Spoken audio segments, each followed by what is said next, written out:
Hello and welcome to Bronze Age Monsters, the show where we wade into the weirdest and wildest waters of the comic books of the 1970s. This season on B.A.M, we're covering the brief life of Atlas Seaboard Comics, the publishing venture of Martin Goodman that some say was a middle finger to Marvel and Stan Lee. Revenge is a dish best served in 4 colors. I'm Matt Howell. I'm Jacob Balcom. Thank you for joining us this week, listeners and viewers. Glad to be here. Jacob, this is a very special episode for us. This is our last regular episode of the entire series. That's right. This is our final regular episode. We're going to be back for a finale, and then we're going to have kind of a listener appreciation kind of hangout thing after that. Just a loose hang. Just a loose hang with everyone who's been so cool with us over the years. And we got the finale next episode. I know you'll remind everybody at the end about the Bronze Age ballots, where you get to choose your top 5 and bottom 5 of the Atlas Seaboard titles. So, yes, the link is in the show notes and the description of this episode if you're on YouTube. But I think it's about time. If you've been holding off voting to see how the season went, this is the last episode. So vote away after this one. I don't know if there's any other business to talk about. I think we have to bring our guests in, don't you? Agreed. All right. So we're joined again by our friend, Michael Giacchino. Hey, Michael. Hello. How are you? Good. How are you? What's happening? Good. And Angus. And this guy. Oh, hello. And this guy. This is my friend, Angus MacLane. And you may know him as a builder of Legos. You may know him as the director of Lightyear. You also... I don't know. Maybe you just know him. Maybe you live near him. Yeah. And we just know him see him on the street. I don't know. You could do that too. You want to explain who you are? I don't. That's a question I get asked a lot, and I haven't yet figured a good answer. I am a multi-hyphenate, a Lego and Duplo builder. I am a film director and writer, and Michael and I have worked together for 20 years. Yeah, well, more than that. What was it? I think One Man Band came out with 2000. Cars. Came out with Incredibles.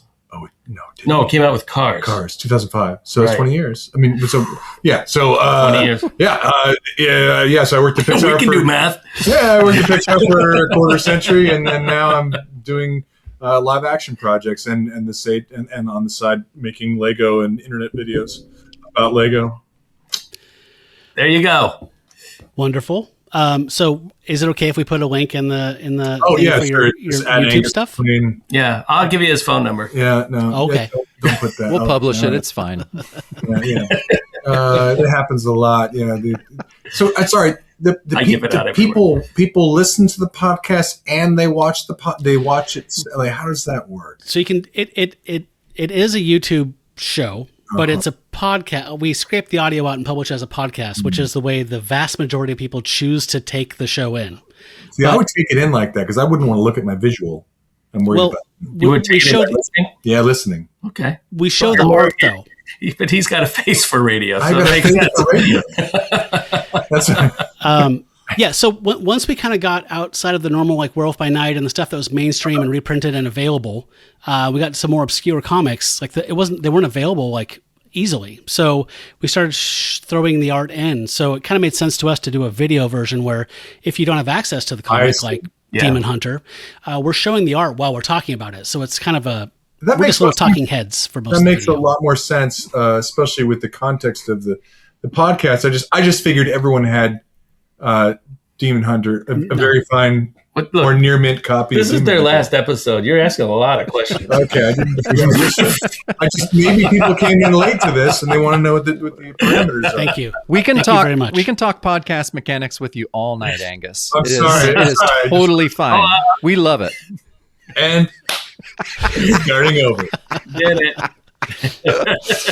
I work on a farm. Just cut that out. Angus, we do ask all of our newer guests about who they are as a comics reader. Are you a fan of comics in general? Oh, yes. I'm a huge fan of comics. And I think part of it is I grew up in Oregon and I went to Beaverton High School, and it was right across from what used to be Pegasus Comics. It's now Things from Another World, and still there. And at the time, Pegasus was the manager of Pegasus was Pat Richardson, Mike Richardson's brother. Hmm. And so it was a wonderful comic shop, and Pat was very kind and irritated that we would kind of hang out and lounge about at his comic shop, all the time during Reading and not buying. Well, we were perusing. I think it was general perusing. No one's going to, how are we going to find out how the extinction I'm just agenda trying to ends justify if we don't open the polybags? I'm just trying to justify why you labeled him as irritated. So I'm just trying to get to the bottom. I think it was they said like someone said he wouldn't yell at you if he didn't love you or something like that. Anyway, I loved I loved someone comics. in the store said that. Like, oh, yeah. He was like an angry sea captain. I don't know. All right. Anyway, So I love comics. I mean, I wanted to be a comic book artist for a while, and I went to school for illustration and ultimately went to animation. But I was really interested in pursuing comics, and the kind of comics I was into were, at the time, I was into kind of more humorous adventure, and that wasn't really a thing. Like Sergio Aragonés was doing Gru. Mm-hmm. That was kind of the only mainstream thing that was kind of going on. But I would bring my material to the comic show at the Memorial Coliseum in the little, like, not the main Coliseum, like the little tiny baby Coliseum. I don't know what it was called. And then, it was there I got to meet, at that time, the comics era in the early 90s, probably, or late 80s, there were, it was very small. This is before the market of comics, before the big boom, right before Image kind of started. And so you'd get to meet the creators, and it really was like an old kind of comic show. And so I showed my stuff to, say, Howard Chaykin, and I showed it to Sergio Aragonés, and everyone was very kind and supportive. So, I really have a special soft spot for comics in general because of that. So we always ask about readers' like origin stories. What was the thing that lit your fire for the medium? Like when you read it and like blew your mind. There is a specific comic that really did it for me, and I got it at like a grocery store, and I know that this is one you probably would not think that anyone would be into, but it's the Marvel Universe, the handbook for the Marvel Universe. Issue 14, Weapons and Paraphernalia. Yes, yes. We talk about it so much. We call it Ohatmu, and we love Ohatmu on this show so much. I know exactly what you're talking about, and I loved it. I'm sure Matt did too. I do still have it. I have long wanted some of the original artwork that Elliot R. Brown did of some of the various weapons and paraphernalia of the Marvel Universe. But to me, the reason why the issue was so special was because it would say it was, in reading it, you got a cross section of all these heroes I didn't know anything about, and you heard all about their weapons or their gear, or from the Eye of Agamotto to what's her name? On West Coast Avengers, the battle staves of Valkyrie. No, Valkyrie's sword Fang was on there, but it was she was like Black Canary or something. It was Black Canary. Oh, Mockingbird. Mockingbird, yes. All right, Mockingbird. Well, thank you so much. That issue, a cross section of an adamantium shield that stirred the emotions. Yeah. how Wolverine's claws worked, things like that. You're like, I'm really, something about X-ray drawings of adamantium skeletons like that did it for me, and then I was hooked. You're preaching to the choir, my friend. Matt and I love that stuff. Then you moved on to what? Marvel Age. Okay, Yeah. Marvel Age. It was just because it was really inexpensive. So you could get a comic where you'd have lots of nice pictures. And this is like really, really young when I was into that. Yeah. Well, I can see that. I'm the same thing with the handbook of the Marvel Universe. That was always just kind of lit my mind up. Like, all this stuff is out there. They've been telling these stories for so long. There's so many things for me to discover. It was so exciting. And I have the trade paperback of that era, which I really like. Later, they did one that was like in a 3-ring binder that I didn't really care for. But that era of the handbook is really a wonderful collected. I don't know. It's a certain, they don't get the new universe, which I felt mixed about, both positive and negative. I don't know. What are your feelings about the new universe? I love Starbrand passionately. I reread Starbrand every few years. I made a library. I bound my own issues into a library hardcover. Yes. Yes. Where are you on Steel Grip Starkey?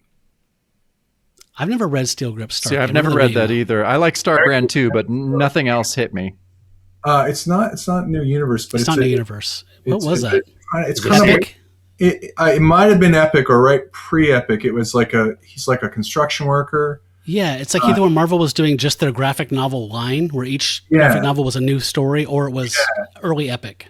I know what you're talking about, though. I figured they come to the right place. That kind of talk. But yeah, no, I really am thrilled with Demon Hunter. Demon Hunter is fantastic. All right, well, this is good. I'm excited you guys are here to talk about it. Hear all about it. I do need to say, DP7 by Mark Grunwald is also worth checking out in the new universe. I think those are the two books I think that hold up and are worth a read decades later. Right. His own kind of mutant team book. Sorry, just so I understand who I'm speaking to, what is your favorite, what is your, like, that's the thing you revisit all the time? Like, if someone were to get a recommendation, like, you have to have read this. What would it be? Yeah. Like, is it just, I don't know. Turning the tables on us, this is our final episode, so. It'd be fine I think you can narrow to a genre. Okay. Sorry, you're right. I need it narrowed to an era. Bronze Age. Okay, well, I mean, this is coming to a close here. Like, what is it from that entire thing? Whether you talked about it on air or not, what is your favorite?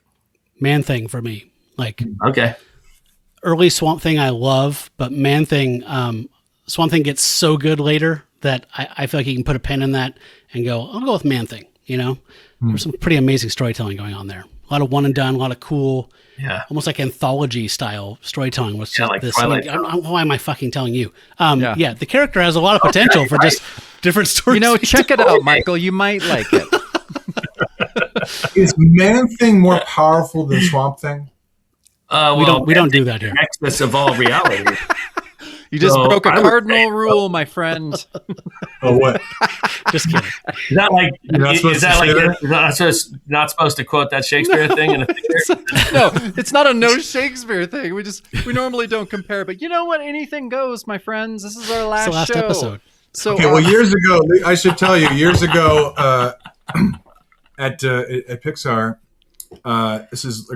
Was there a contest or a fight? No, this is like right at the turn of the century. In the old building, Stan Lee came came to visit the studio, and this is kind of when he's launching Stan Lee Media, and he was being shepherded around by the guy that he ended up like getting in a lawsuit with, Paul something or other. Anyway, they needed somebody to go to lunch that like read comics. You're like, and I'm like, I'll do it. So I got to have lunch with them, and so hanging out with Stan Lee, it was pretty much like, like it is in Mallrats. Like it was that kind of Was he?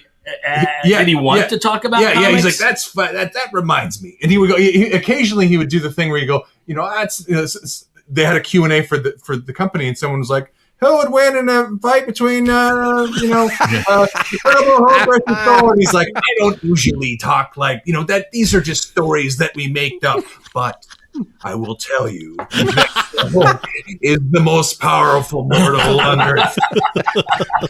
But Thor is a god. Therefore, Thor would win in a battle. Like, he was this incredible showman with an incredible hairpiece. I mean, I just really, really liked it. A long time. Yeah, that's it. I mean, yeah. So yeah. And Jacob, what would you say? Well, of the stuff, I mean, I got a second Man-Thing. Just I liked Man-Thing, but it's kind of been adjacent. We've gone through some issues. We've gone through characters that have been from there. Obviously, Michael, having Man-Thing in your special, and he's just been around, and so I've really grown to appreciate him more. But I honestly think the thing that I have revisited, weirdly enough, I have some of the single issues and stuff, and I was not into him at all. I kind of knew about him, but I really got behind Man-Wolf. I'm all about Man-Wolf now. Yes, okay. Imagine. Can you imagine, like, when I was reading that, all I could imagine it was like what's his name, Danny McBride as Man-Wolf. That's what I kept having. Oh my God, that is perfect casting right there. Like, I'm in. That sounds great. Because he is so funny, but he can also just be serious enough to be dangerous too. So you're like, okay, he's like that perfect combo. Yeah, which I loved, and I love his main Marvel Universe stuff. But when we went through it, and when we found the Star God saga that our scripter tonight, David Anthony Kraft, did, that just solidified it for me. Those 2-3 issues, whatever we get of the Star God thing, I just think it's some of the coolest shit I've ever read ever. Gold. And so good.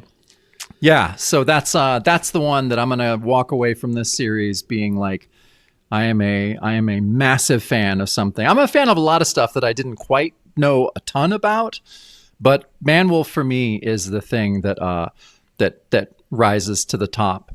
It's been great doing this, because Matt, we'll come up with what we want to do for each season, and it's a lot of research. Both of us do a ton of research, and so it's just having to learn about all that stuff. I don't know. It's really cool. I'm going to walk away with a head full of really useless knowledge that someday I won't be able to do anything with. The research, whenever you say research for this, I immediately imagine there's a corner store where you bought all the comics originally with one of those little spinner racks. Absolutely. And you go in there and you go, you kids are back again. You won't leave me around these 40 years. And you go, we got to do some more research, Pops. Put these slides on our tab. Oh, everyone should have a shopkeep they call Pops, right? Yep. Like, 100%. I can't believe it. And his spinner rack is still good. Look at it. It hasn't still been sold in 40 years. Personally? No, they ruined comics. Cool. Right? I'm super curious for that. Okay. How many backing boards do you typically put in an issue of, say, Man-Wolf? Do you board and seal your comics? Like, what's your protocol? My friend, we have a very specific protocol about comics, and that is destroy to enjoy. Matt and we will cut the spines off of them and bind them forever so they can only be used for their intended purpose. Tear them with their teeth if they want to. But one of the things that we have stood by this whole time is that comics, again, like bag and board, that's fine. Bagging and boarding is great. What Matt and I hate is the sealing them in lucite so they may never be enjoyed by another human being. And so we've always said that comics were meant to be put in your back pocket as you crossed a creek going up to your treehouse. That is how they should be treated. That is how they should be loved. And so, that's the creed that we have adhered to in this show. Destroy to enjoy. That T-shirt. Destroy to enjoy. To set them free. Bind with Matt the creed on the back. Bind them. I love Matt's. I did destroy to enjoy. Bind them to set them free. Pocket as you cross a bridge to your treehouse. You lead with destroy. The finger wagging is very important. Mm-hmm. All right, Pat. Okay, question for both of you guys. Yeah. Have either of you had any encounters prior to tonight with Atlas Seaboard? Like, what are your impressions? If you knew it existed, what were your impressions of it? Have you read any of it? Just I never really read any of it. I would see it in piles at the flea markets I would go to, which is shocking that I never grabbed one, especially with a cover like this. But I never really read them. I knew they existed, but I don't know. Even as I was getting into this one, I'm like, I don't know these names. Who are these people? Like, it was really interesting. So I'm all in, and I'm so excited that this is only the first issue. I got a whole series to 100 issues. 100 issues. Great. I was unfamiliar with Atlas Comics. I actually, when I first saw it, it looked like a Marvel comic to me. a lot of the topography and the style is very similar. I felt like some of the comic itself felt like it was. I feel like I'd seen some of the panels before. I don't know what there were a few areas on I feel like this is a swipe. I don't know. I don't want to. Very intended. On Rich Buckler, but I enjoyed it a lot. But my impression of it overall was I enjoyed how straightforward the storytelling was. Boom, boom, boom, boom, boom. It was like an episode of Sheena. And I kind of moves because like when I kind of got out of comics, you'd need to have read all 20 issues of what happened in Genosha on a Tuesday, and I don't care. Like just have Wolverine pop his claws and let's get a speedball going. I don't have time for the palace intrigue with the Shi'ar, high priestess. But they got a lot of intrigue in this. There's a lot of economy. Yes. In this, which I think is awesome, which is really great. Okay, so this is your first Atlas Seaboards, both of you then? Yes. Okay.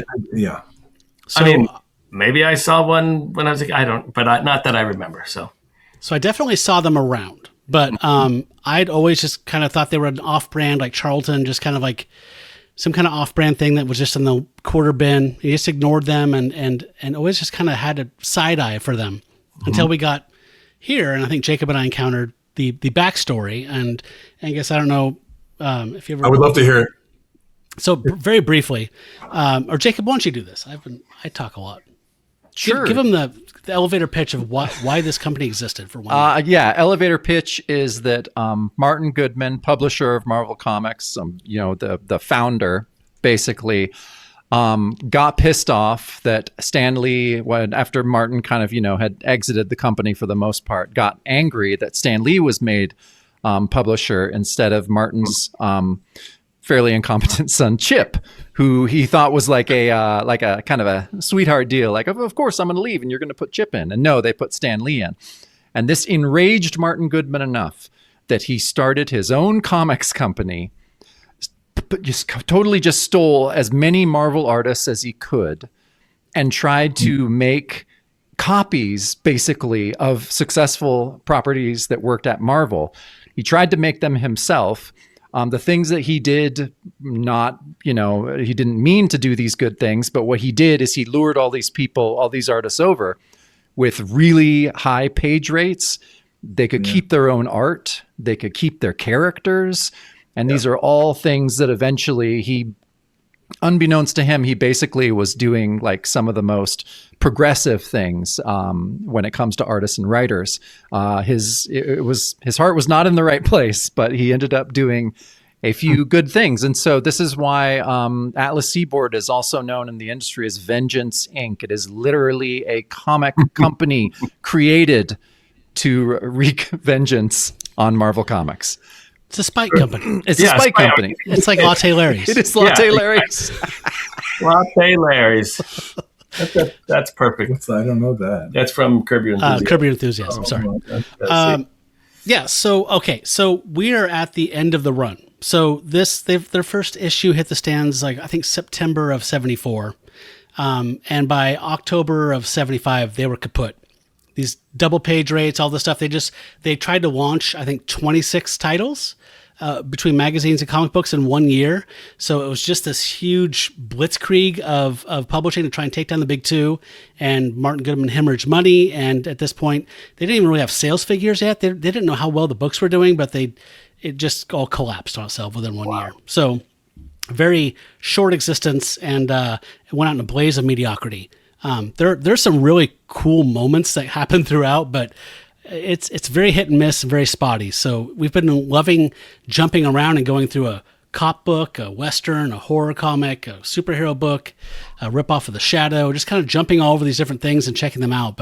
And there's a Chaykin book. They lured Chaykin in for a thing called The Scorpion that was pretty cool that I think he ended up taking and calling Dominic Fortune in Marvel. Might have encountered that character, adventurer. But so this is kind of the end of the run. I think they knew at this point the wheels were falling off.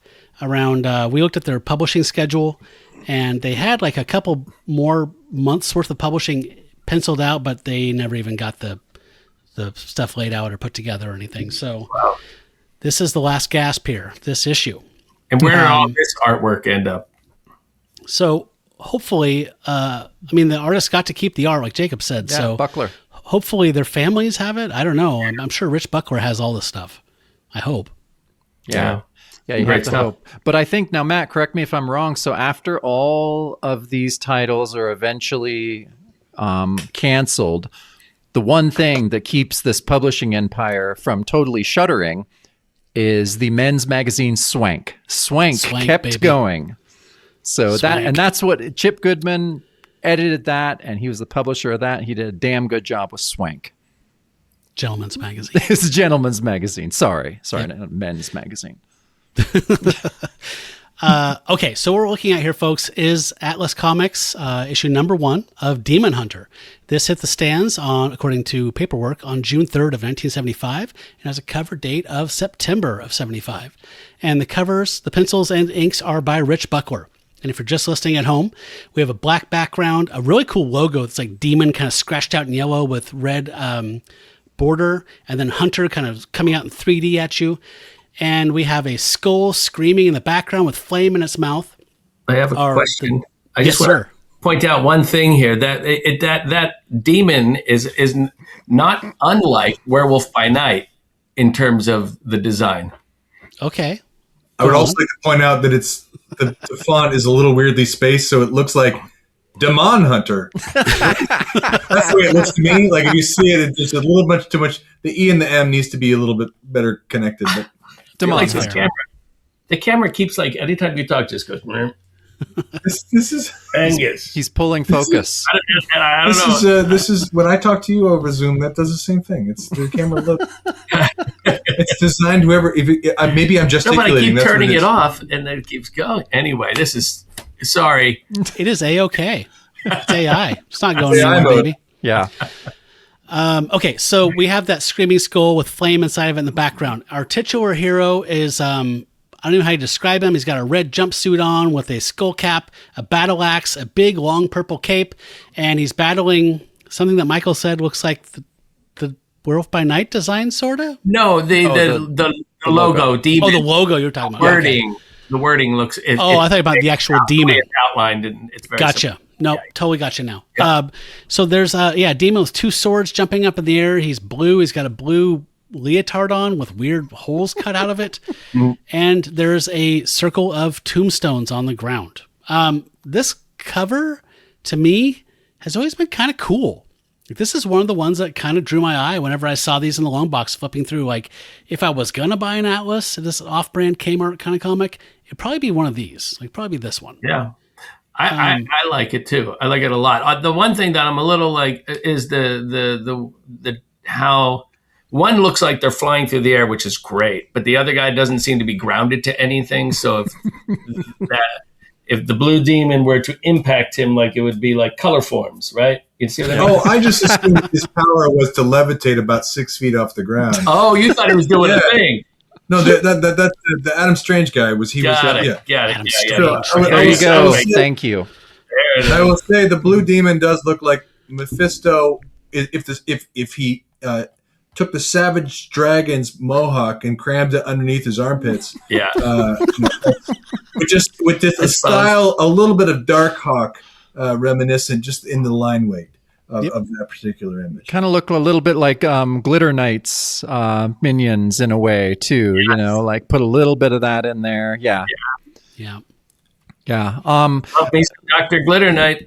Yeah.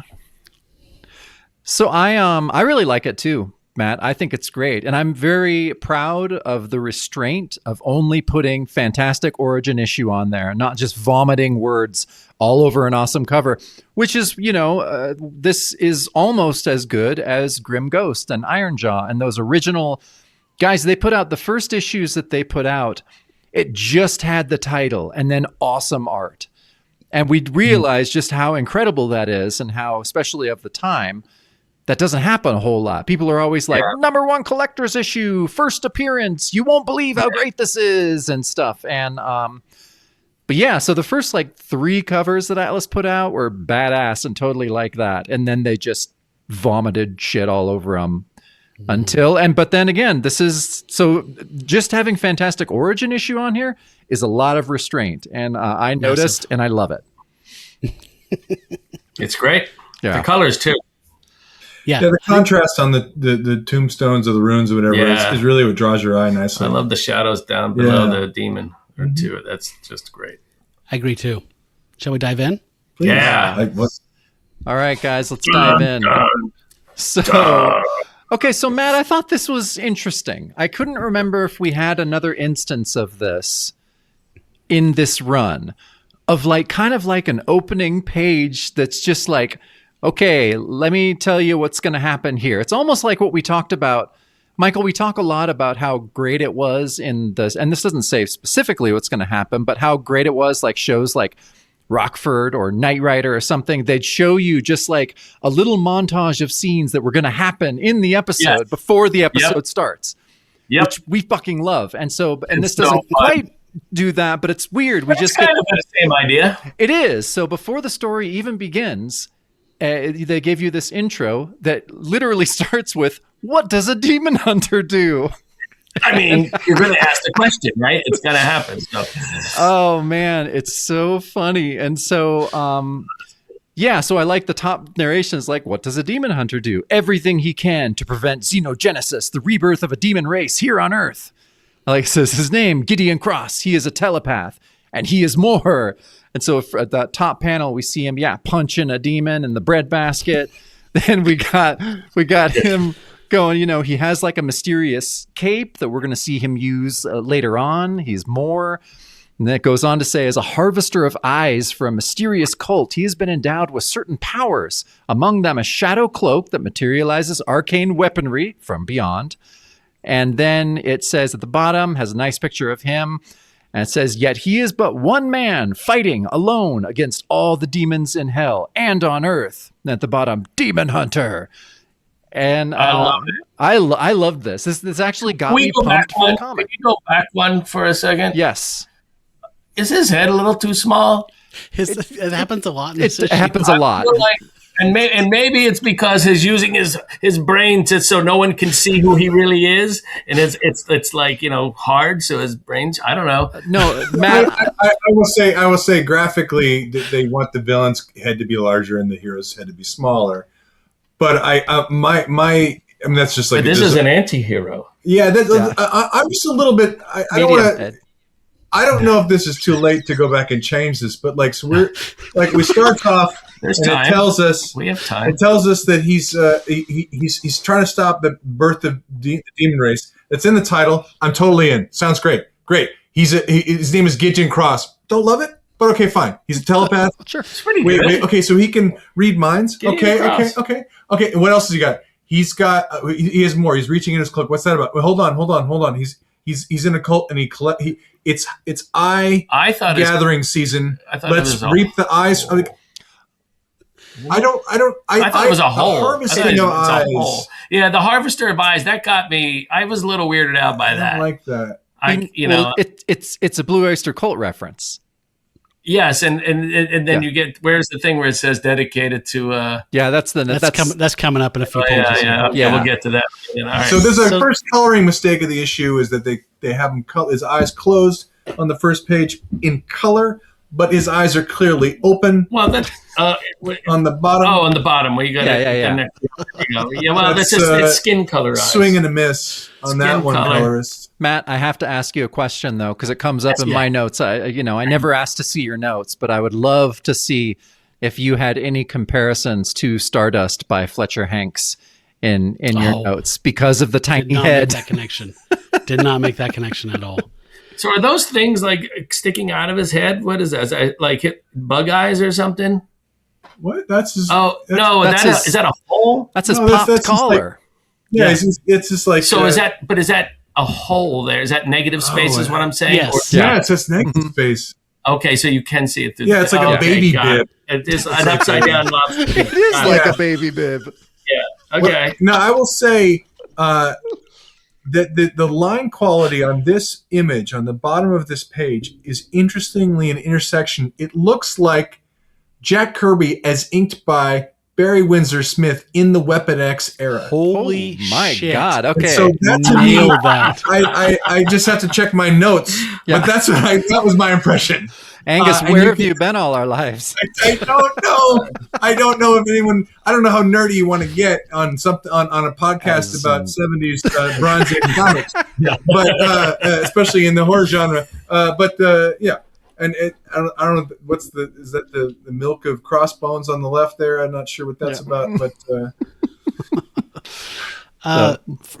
For me, I mean, I just a spoiler for the art going ahead from here.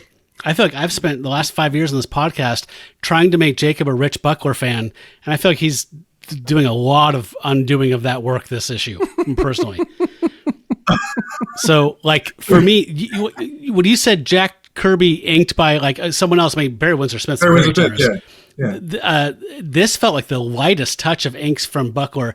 We've seen him ink himself on the first, we reviewed the first appearance of Deathlock in Astonishing Tales 25. Uh-huh. And that's a completely different game. His art game where he penciled and inked himself, gorgeous stuff compared to this. This felt very rushed to me, just based on the first page. Rushed. Who did the cover? He did. Yeah. Okay, so he did the and okay. Yeah. So my first issue with this one is just this, you know, I'm hearing the Doctor Who theme or some kind of like weird synthesizer music. This is obviously the intro to the pilot movie, showing all the stuff he can do before the first commercial break. And I mean, he's a telepath. He, like Cloak of Cloak and Dagger, can just reach into his thing and pull out an endless arsenal of arcane weaponry. So my first takeaway is way overpowered. Yeah. Way overpowered. So OP. Absolutely. Wait, it doesn't say he knows how to use these things. So, He's just incompetent, so that makes it You okay. just sell them. he'd be the greatest American hero. So we don't know. That was going to happen in issue 2. Where he's rigid about what weapons he uses from his cloak, and he never pulls the right one. He's like, I won't even use that one. He's I like, wanted a mace. Yeah. You give me a halberd. form of a Forget about hammer. it. Oh my gosh! Pulls out a Send knife. it away. He has standards. Yeah. Just speaking of the character design, the guy looks ridiculous. I mean, no, He does, And yeah. I can get behind fancy dress, but He does look like a SHIELD agent that accidentally washed his outfit with his lucky red hat and then stole a lobster bib and Cloak's cloak. Yes. all right. So that's your Halloween costume next year, right? Oh, I'm cosplaying that That's shit. all of our It would be Halloween great, costumes. It's pretty good. Okay. So yeah, I was a little underwhelmed by the opening page. I liked how much stuff was going on. I liked that Kraft was just vomiting a bunch of stuff on us. So Buckler and Kraft did this together. I think Buckler created the character and the story idea, and then Kraft came along and wrote the script and actually nailed the stuff down. So the Harvester of Eyes, that's a very Kraft, like he was a rock and roll dude. He rode a motorcycle. Like Kraft was a badass. So, he just wanted to stick that in there because he likes Oyster Cult, which is kind of weird. But Which, he wrote for Rolling Stone, so he probably knew them. Like, he was probably just like, yeah, I'm going to put my buddies in this. it's going to blow their minds. It's going to blow their minds, man. Guarantee he didn't fear the Reaper. Okay, we're moving on. So I love this This is page my so favorite much. this page, great. Jacob, did this remind you of Deathlock, right? Absolutely. So Deathlock, he had all this kind of Frank Miller, like, Dark Knight Returns, like just these crazy panels and super busy things. So I love this layout. I love when Buckler gets really, really whatever, not coked out, but very, very into himself and like all these little things. So I'm going to go through here, but we get this nice page of very small panels, and they're showing an assassin. He's hired for this murder. He's putting his gun together. He's talking about how precise he is, practiced hands, instruments of death, fresh, target. And then we go down. There's every panel row has different size panels. There's a long one. He's on top of this escarpment of rock. There's a moonlight. He's sighting somebody. We see a guy down there called Severs. He's coming out with his cocktail out in his little silk robe out to his pool. He says, "Fella, you're about to take your last moonlight swim. Face down." And then at the bottom of the page, there must be 50 panels on this page, it feels like. And then he hears a noise behind him. He whips around. There's nobody there. So he's getting the jitters. He's like, I haven't been this jittery since the Nom. And he gets back, gets his rifle back up, gets sighted again. And then he hears a click and he whips his head around. And there's some crazy stuff. Like one panel is divided into 3 skinny panels. right? So, I mean, it's just like a triptych, dividing stuff up just to show this quick passage of time. Says, wait, there is someone behind me, as he whips his head around. So, wow, a lot going on this page, graphically. Yep. Yeah, I felt like Buckler started real strong, I think. Like after this page, I was just like, oh, shit, okay. Like, I remember the stuff that I really liked in Deathlock. And, I was stoked. I thought this was going to be the comic we were going to get. I was ready for it. I'm a sucker for this kind of like, pick a couple colors and go with it. I love that. And we were talking earlier. I said it reminded me of sort of like the Parker comics, the Darwin Cook stuff. That was nice. Yes. Just in terms of vibe. I love it. I'm getting some of. First of all, the layout reminded me of the 22 panels by Wally Wood of different composition possibilities. Oh, nice. So yeah. cool. But I will say in the bottom, the I thought I heard section that reminds me graphically. It really feels like the original Punisher Mike Zeck limited run. Some of the Jigsaw I got a lot stuff. of Punisher that's what I was vibes in this feeling whole like. thing. Yeah, I feel. I think there's a few. I think this even is the design of that skull. I think I agree, and I think this is the most exciting part of the comic. Unfortunately, this is not the main character. Yeah. So I will just say, if you're going to spend a page setting up the coolest guy ever, and then he gets his ass kicked, but I'm going to spoil it. But hold on, we just did that in this beautiful opening. Before you got to learn everything about him. But this guy goes. Okay, let's say they introduced the assassin this way. I've done this 1,000 times. Well, I donate to these very charitable causes. Yes, I actually I make sure to help old grand ladies across the street. Like he only does one thing, and he does it really well instead of 15 things. Fine, you're right, and I'm pointing up here because we have it on a screen up here as well. So, but you're right in that it is just Gideon Cross, Demon Hunter. Now this guy. I was like, this guy's also been paid. This man is an expert. Yeah, I was like, this. Oh wow, he's like really good with the space age laser gun here. Okay. Yeah, the title. Anyway, at least you move on. I love it. But it is beautifully, totally beautifully staged. Yeah. So I was getting like Go 13 and all kinds of like cool like assassin stuff. Like you were saying, Mike Zeck, Jigsaw, Punisher Limited Series, beautiful call out there. Totally got that too. And was that a thing to say? The Nom? I don't know if it was. I've heard it referred to like that ever. Well, there was a comic called The Nom. The comic The Nom. Yeah. I don't, he's referring to the last time he. But as far as like that saying I was in The Nom, I don't think anyone's ever said that. No. But yeah, the comic obviously. Yeah, they were going for a thing. It's like a Beam Me Up Scotty thing where it's just an amalgam, like a. Huh? He doesn't actually say that. He's just party 3 to beam up or whatever. He doesn't say beam me up, Scotty. No. Yeah, but there's a kind of a phrase anyway. Yeah, that publicly people remember it being that way, but it wasn't. Enough Star Wars. Move on. So you're saying this guy you're playing Sam. I'm just saying he because of the Nom. Since the Nom, it's him misremembering the way that they speak. Okay. All right, we're done with that. Okay, moving on. All right, so we got our big splash here that is very different from the page we got before. He's always holding that cape. He's got an issue with that cape. Yeah, I would think like that's the whole thing. You want the cape to work for you, not against you. But he has to. It feels like it's like a parachute situation happening here. It's kind of like Cloak's cloak in a way. It's not. There's a lot of shit going on inside there, so maybe he has to kind of wrangle it a little bit. But it does feel like one gust of wind and that's it. He's blown. He's right off that cliff. It's game over. 3 counties over. Yeah. Flying squirrel time. So this big page we get, okay, it's we see our hero in action. I like that he's just like, haha, and it's Gideon Cross behind you. And he's like, difficult, isn't it, to kill someone looking over your shoulder? But then you were always a nervous sniper, he's saying to this guy who's just like, huh? And we get our title, The Harvester of Eyes. We get a weird little chapter 1. And okay, well let's get to our cast of creators. So Richard F. Buckler, concept, plot, and art. David Anthony Kraft, script. Shelley Lefferman, lettering, and Larry Lieber, editor. And it has a little note at the bottom dedicated to Buck Dharma and the boys. That's Blue Oyster Cult, fellas.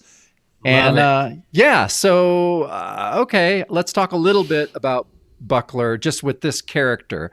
Matt, we've had Buckler on a lot. We've talked about him a lot on here. We've had him for a bunch of different stuff. We did Deathlock this season. Bio, I don't feel like we really need to talk a lot, but with this character that he created with David Anthony Kraft, he will repurpose it not once but twice. He takes this character like 2 years from now in 77, he changes it, him and Kraft. So Kraft and Buckler take this character. He goes into he becomes a character around the Defenders called Devil Slayer. Yeah. Oh. Second time they repurpose it is for Buckler started a magazine line. It only lasted one issue. It was called Galaxia, and it was in 1980. And he basically did the exact same character, retitled it Bloodwing. You know what? I kind of love that. It's sort of like the way that the trunk that the kryptonite was kept in Superman was the same trunk that Obi-Wan Kenobi kept his lightsaber in. Mm-hmm. So it was like, well, we have this lying around. Let's just use this, you know? Well, and this is called something different depending. Miracle Whip? Yeah, well, there's there's best and helmets depending on where you are. Yeah.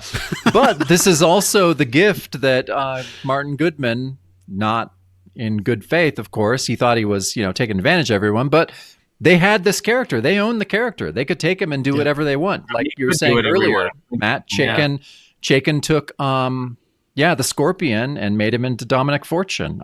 It's happened a couple times in this line to where, and it's, Kraft and Buckler are back at Marvel in a couple years. And I was reading, they were just like in the hallway and like, remember Demon Hunter? Yeah, we should use that. That was cool. And so, they redid it. Oh, well.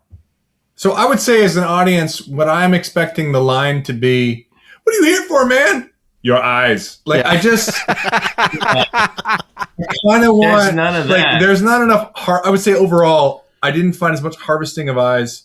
There could have been a lot more humor, too. That's what I was thinking. A lot more jokes. I'm eyeing you. Watch it. Yeah. I got my eye on you. He only spoke in eye-based cliches. Yes, I mean, they just, keep your eyes peeled. No wonder there was only one issue. Yeah, just Kraft wanting to stick this Blue Oyster Cult song title in here was really clunky to me. I love the guy, but it was just kind of like, dang, That's man. my favorite thing about the page because it's so batshit. Oh, it's ridiculous, crazy. So it's just like that's awesome. But this might be one of the worst depictions of our hero in this issue. Like speaking like what you were talking about earlier, Michael, his head is color formed on the body. Yeah. Immediately, the quality goes downhill from that previous page, and then you flip the page, and you're like, just decline. Whole issue, yeah. Yeah, shouldn't have spent all that time on page 2. Damn it! I don't want to pick on page the 2 was fingers. probably something he did for something completely different. Because if you notice, there's nothing else throughout this entire comic that looks remotely like that. That is designed that way. Yeah. It's true. Maybe he owned that page too, and he could just use it whenever he wanted. I will point out that the target, the gun here, seems to be an afterthought. It does. How's his hand? Was it a note given? And he's like, I forgot. Or maybe he lost a finger in a previous fight. It looks like his finger on his left hand looks broken. Yeah, feels like it jumped from one hand to the other. It did, right? That's a great point. It is. It's like one of the action figures. You put the gun in the wrong hand that doesn't have the hole for it. So, I feel like the detail of this figure was okay, but him missing a neck really does no help for this page. Yeah. All right, moving on. Yep. All right, so the confrontation happens. He says, "Who told you that? How'd you come out here out of nowhere, fella? Talk fast, because I got a job to do." And Demon Hunter knows this guy. Don't you recognize me, Matthews? They went on tour together in this outfit. Turns around. Look at my ass. Look at my ass on this. They were together in Nam, and we won a new power. The Nam. Thank you. I'm gonna take a drink for that. Also, We do have drinking games often on here, Angus, and we haven't had many this season, but one of them is when a new power just suddenly appears out of nowhere, we would have a drink for that traditionally. Just so I understand, so prehensile cape, would that be prehensile cape is a new power to us. He's got a prehensile cape. So yeah, a drink for a prehensile tail power being introduced suddenly. He says, "Turn loose of the gun, Gary." So he's Gary Matthews. I love it. Then search your memory, and we find out they were infantrymen together in the Nam. Gideon Cross, right, the man who once saved your life. Unfortunately for you. Ooh. And then, oh man, this panel here. So he says, "I'm here to save another man's life tonight," and he has reached into his cape and pulled out an arcane weapon, which is a strange sword with talons on it. And the guy says, "Where the hell did you get that thing?" An appropriate choice of expletive, since hell is where you'll be going. You're a coward, Gary. You're an assassin. So take your choice. Either fight me or jump. And we pull back to reveal they're on the top of a cliff. So we've got a very difficult decision to make here. Yeah. It has my favorite line of the comic, which is, "You're a coward, Gary." Is that decision whether or not to continue reading or... or jump. Read or jump. Finish this comic or jump. I have very mixed feelings about this last panel here, this close-up of him gritting his teeth. I see some things in it I like. I guess he kind of Barry Windsor Smith kind of Project X kind of he stuff. He does look a little potato heady. Weapon X? Are you saying Exo Manowar? No, he looks Botoxy, doesn't he? No, the eyebrows are. It's a Shi'ar, whatever. There's eyebrows. What are the weird the triangular head aliens in X-Men? Shi'ar. That's Shi'ar. Yeah, very much. I don't know what. I suspect the eyebrows like this word commonplace of the era. We just don't know about it now because we just evolutionarily shave the top part and just leave the bottom line. I guess. I don't know. The outfit's really hard to get over, man. It would be weird to put eyebrows on him and then not have an eyebrow on that thing in his forehead. It's all or none. All or none. Although now I kind of want to see it with an eyebrow. Yeah. I will do that in post. Yeah. Matt loves to do that stuff. So, okay. I will say, fixed it. I will say the eyes might be too big. I think it's the hand movement that makes the camera every time.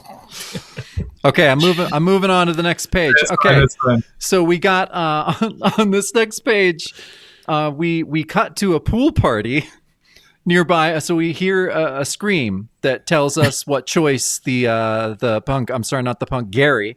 What choice Gary made. Punk has a name. I'm sorry. Jacob. Sorry. He was in the Nam. His name's Gary. He's not a punk. And so, yeah. So here's where we meet. We get our first look at Gideon's employer, Damien Severs, who I like that he arrives poolside. He's just like, no need for alarm, just a minor security problem. You know, Matt, I have to say, and I don't know if you got this too, but especially just Gary, I was just like, he's walking around being like, you want some water? You want to make a phone call? You know, just like a Mr. Show reference. I can't get my arm that straight to do that. Mm-hmm. I can't. That's very difficult to do. It is hard to do. That is so weird. You're right. That is just like, yeah. Also color forms. Yeah. I don't disagree with any of that, but I was, when I read the hand.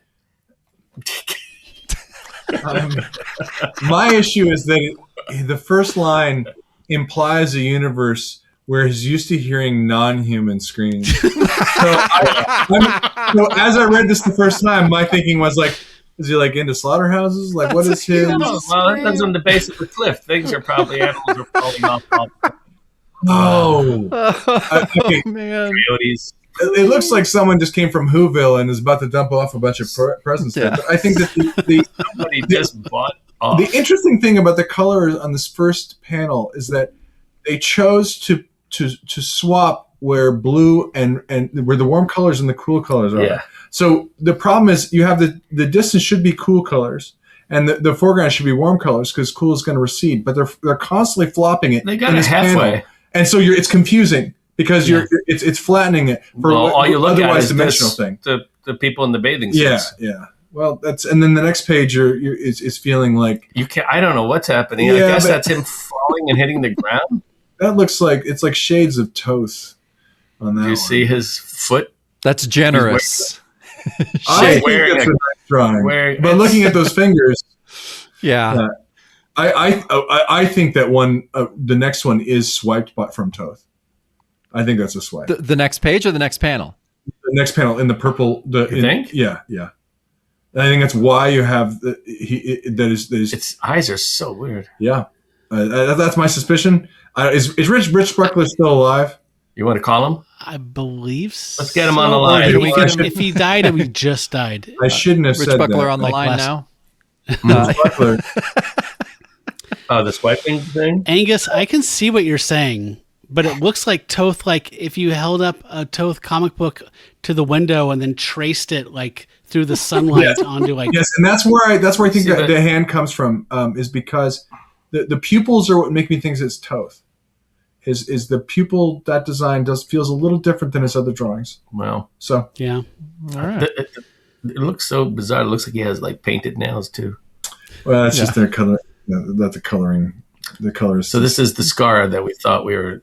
That's a weird scar. Yeah, it is. Well, So yeah, on the second row. So okay, this is one thing that made me laugh. I love this. this is actually a great mechanic. First of all, it's a great Yeah, idea, it's a right? great It's a great idea for a thing where someone has. I'm not focusing. They can see me. But better than that is the comedy of marching in to hey, you know, right? And Yeah. suddenly he's like in a bathing suit.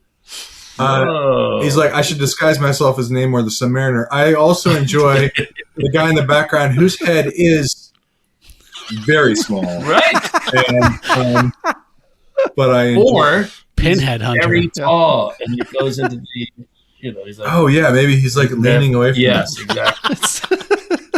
Could be a perspective thing. But yeah, so we're seeing this first time as this is happening. So Gideon is walking in, and people are seeing him in his demon hunter, finery, and then what he has to do is he has to really concentrate, and then he just looks like his normal self. He just looks like a dude in a cool 70s swimsuit. But and this happens over and over again. And you're right. It's a cool mechanic that could be very funny and is used kind of in goofy ways. So yeah. The tiny head guy is just like, hey, sees this weird looking guy, and he's like, ooh, I thought I saw something weird, but it's only Cross. That guy again. And Well, then you also notice that he stands up a little straighter when he's suddenly naked. he does like, oh, hey. That reads like he's like hesitation to me. Oh, you know what I mean? Yeah, So, that's nice. yeah. But yeah, we see this because he goes in to meet Severs, and he's thinking, that tough almost caught me with my mental guard down, and no one here would stay calm very long if they saw me as I am. He's not scary, but they would laugh at him, I think, a lot. I don't know if they would be so unnerved, but yeah, he goes in, and Severs is like, come on in, Gideon. He says, it's over, Mr. Severs. And Severs says, I know, I heard him scream. He's dead? I gave him a choice, me or the cliff. He was yellow. He jumped. So yeah, we got some tough guy talk. Did we need the he jumped part? They could have just said No, you're That right. was it.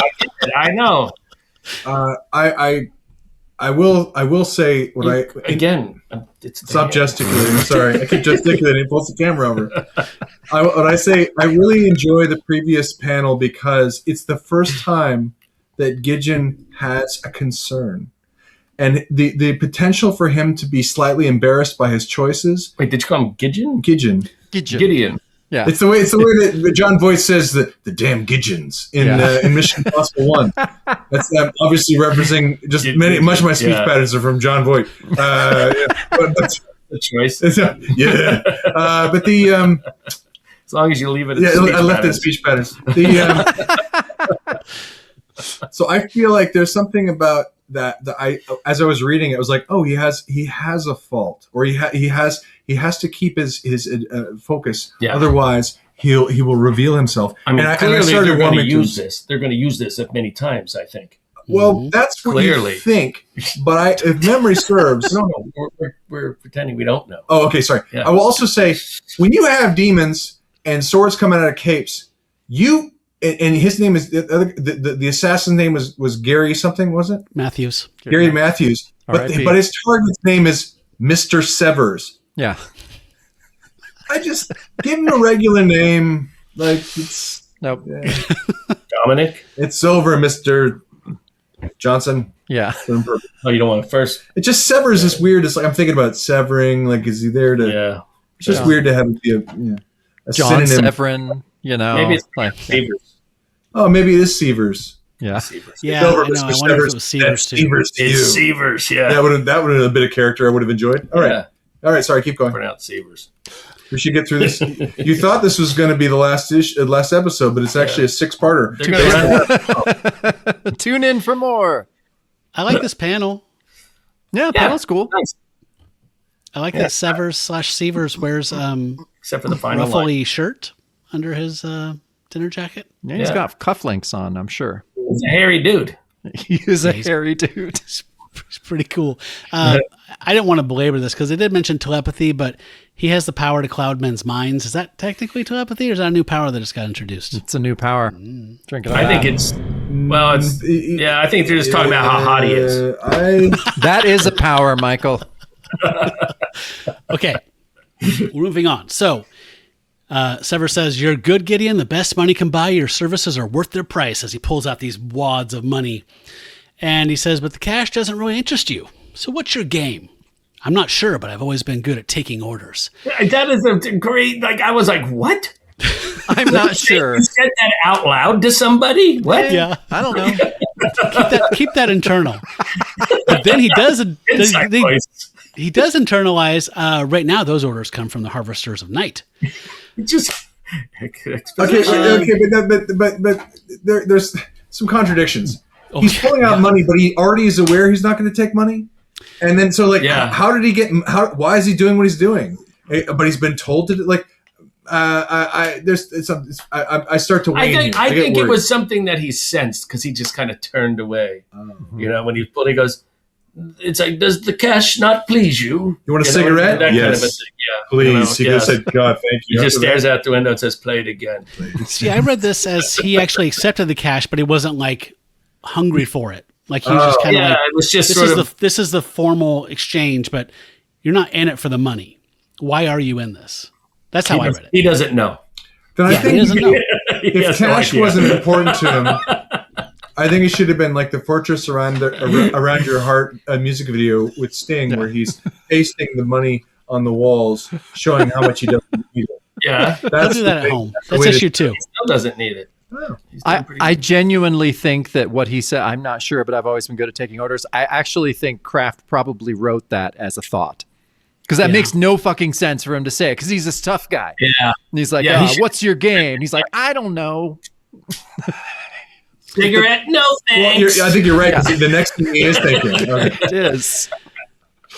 So Severs is impressed by his dedication. That's something money can't buy. And he says, but then he thinks, "You're right, but you bought it with blood." And then a lot of the stuff, it seems like thought and speech are just kind of interchangeable between these guys. Yeah. So he does that classic thing you see in tons of movies where they cut their own thumb with a knife and offer some blood up. And he drops it into this flask. He says, "I've done bloodier things for the mob." Your mind seems to be wandering. Anything bothering you? No, nothing at all. So, What's he like? It's so weird. How are you freaked out by blood if you're harvesting eyes? yeah, I think it's a metaphorical eye. I think it's, you know what I mean? I don't know. I was lost. Just a spoiler. I was lost through this entire book. Nothing at all. No. Nothing at all. I will point out that the face on the far left here looks like Alex Toth, whereas the face on the far right does not. That is correct. And I think that this is an artist that is used to looking at images only on a 2-dimensional plane and not understanding 3 dimensions on some stuff. The dimensionality of the thumb dripping blood into the flask is entirely different than the hand in the previous frame. The understanding of the musculature of the hands is not the same artist. It could be Jonathan Frakes too. It could be. He was about that age at this time with the knife. Angus, you're right, though. I mean, you're saying kind of what I had felt, but wasn't really able to express. But yeah, you're right. There's just there's this odd disconnect.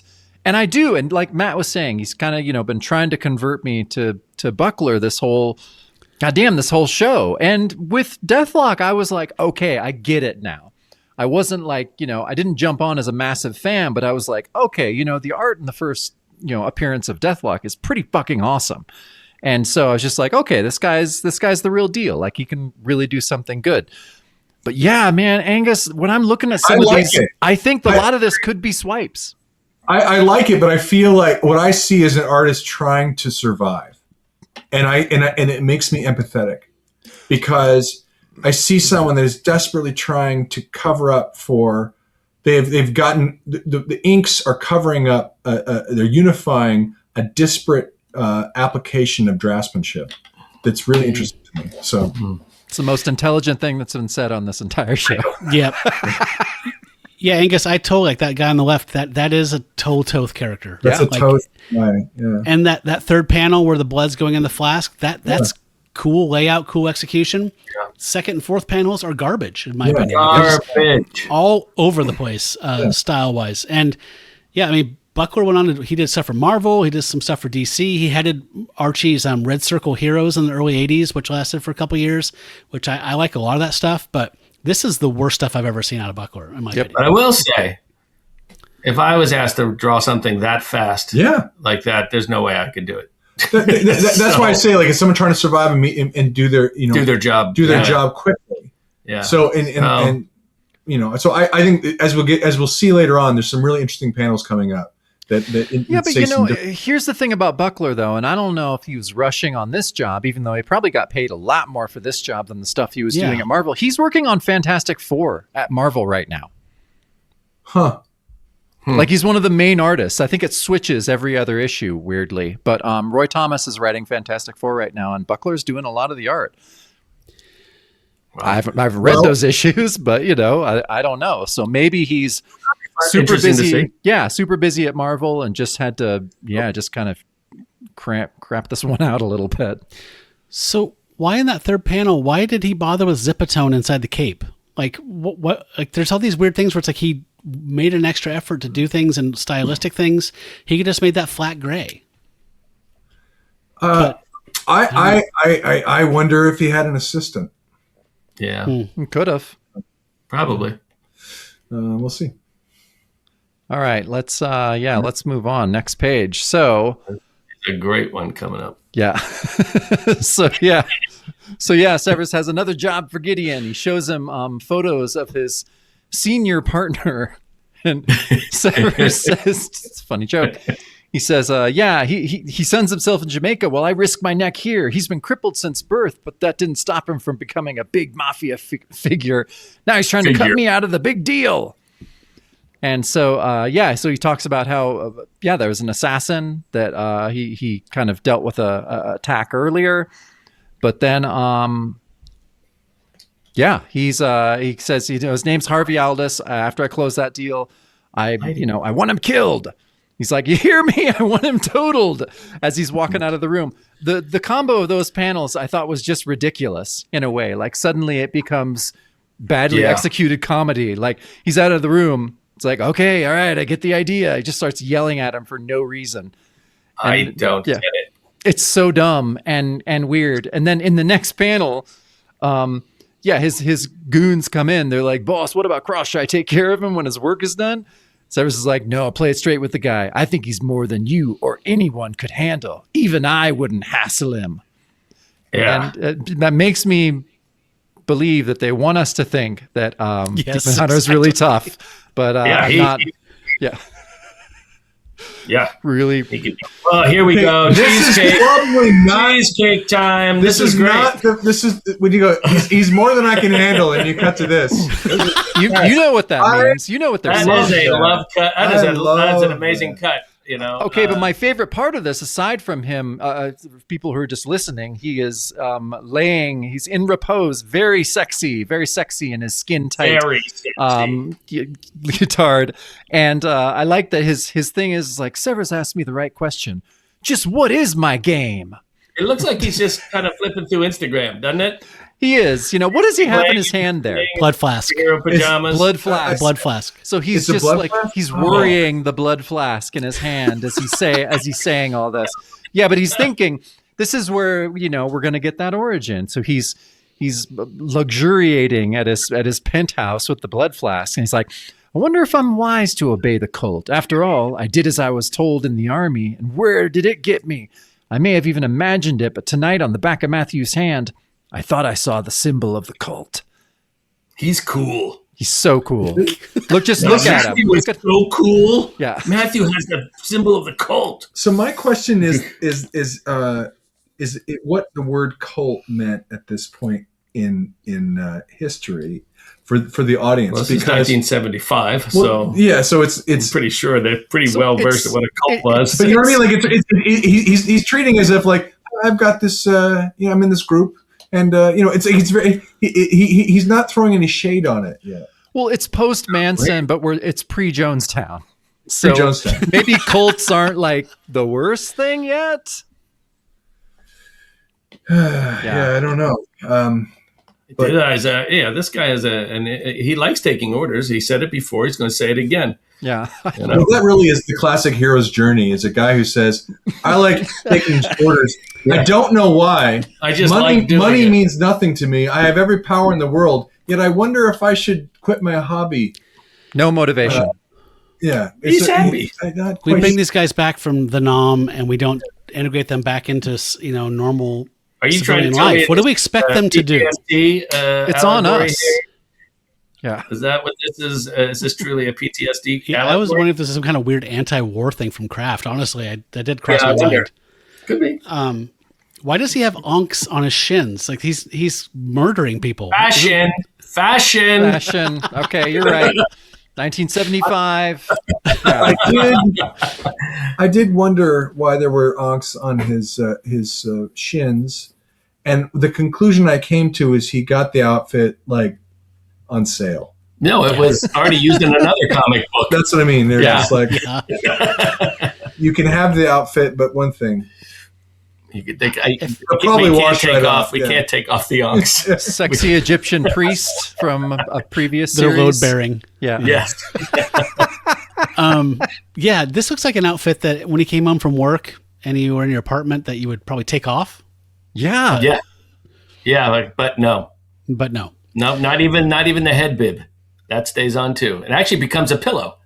Well, then it becomes functional, actually. It's great on airplanes. Yeah. I will say design-wise about this character, it is really interesting that it's complicated where it needs to be simple and simple where it should be complicated.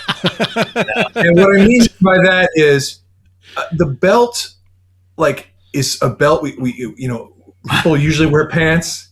They have a belt. It looks great in comics. Even the weird underwear of superheroes looks good. But this kind of his leggings here look like when you wrap a package in the holidays and you don't have enough wrapping paper, but you're like, you know what, it's fine. And you tape it together. It just doesn't quite all fit together. Yeah. Every package I've ever wrapped. He doesn't really have you're talking about his garter belts, not his belt belt. Because there is no belt. There is no belt, and that would really help.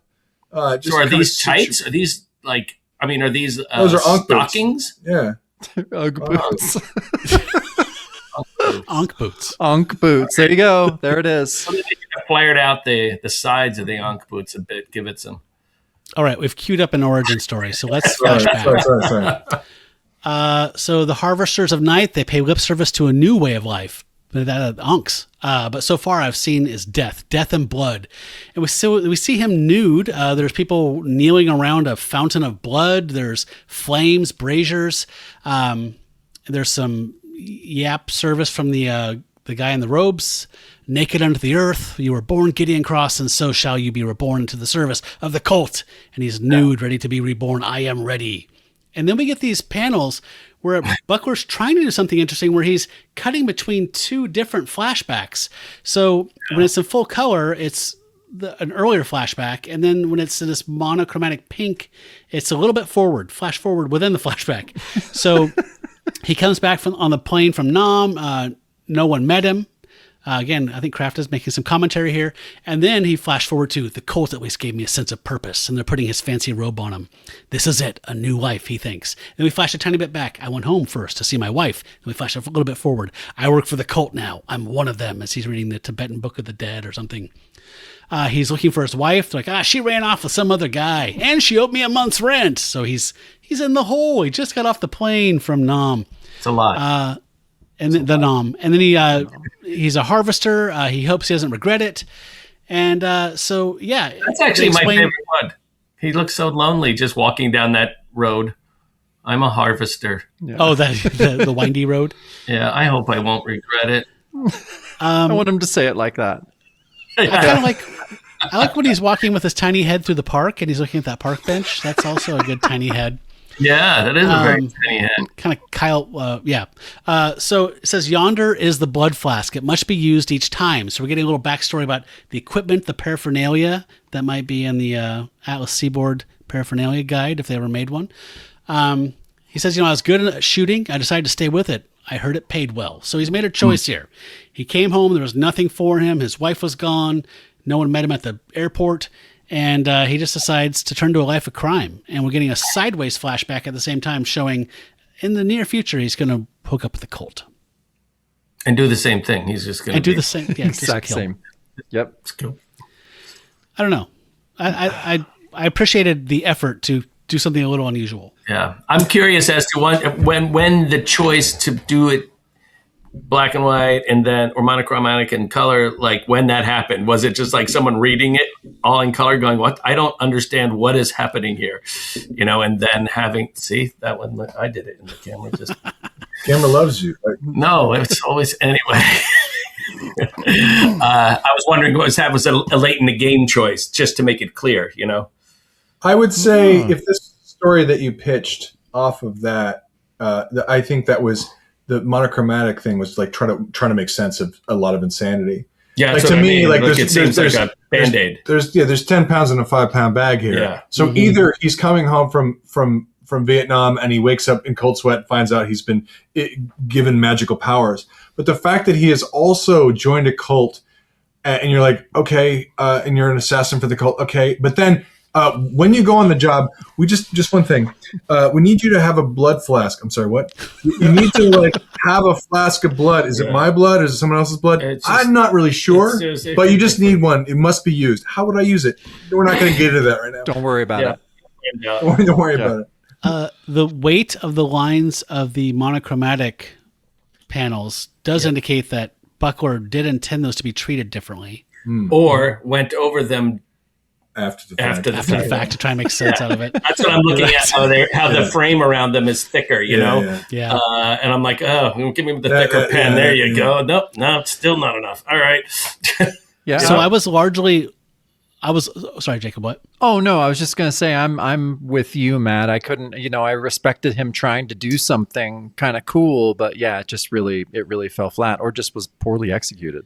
Just confusing. Yeah. So let's move on because I think at the end of this flashback we can discuss how it worked or didn't. Yes. Okay. So, we continue to kind of like we were talking about, switch between post Vietnam origin and introduction into the cult.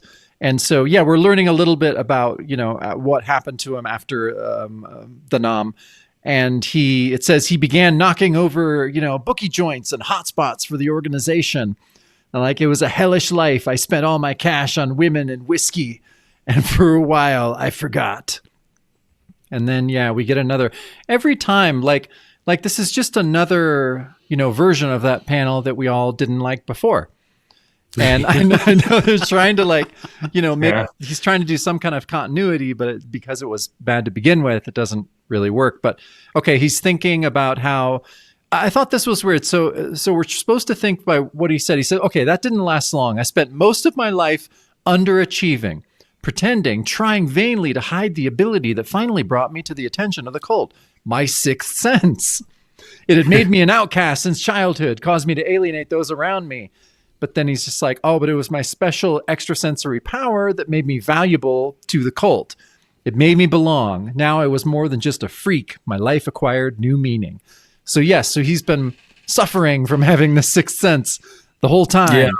And only he had used it. If only he had used it to not join this cult.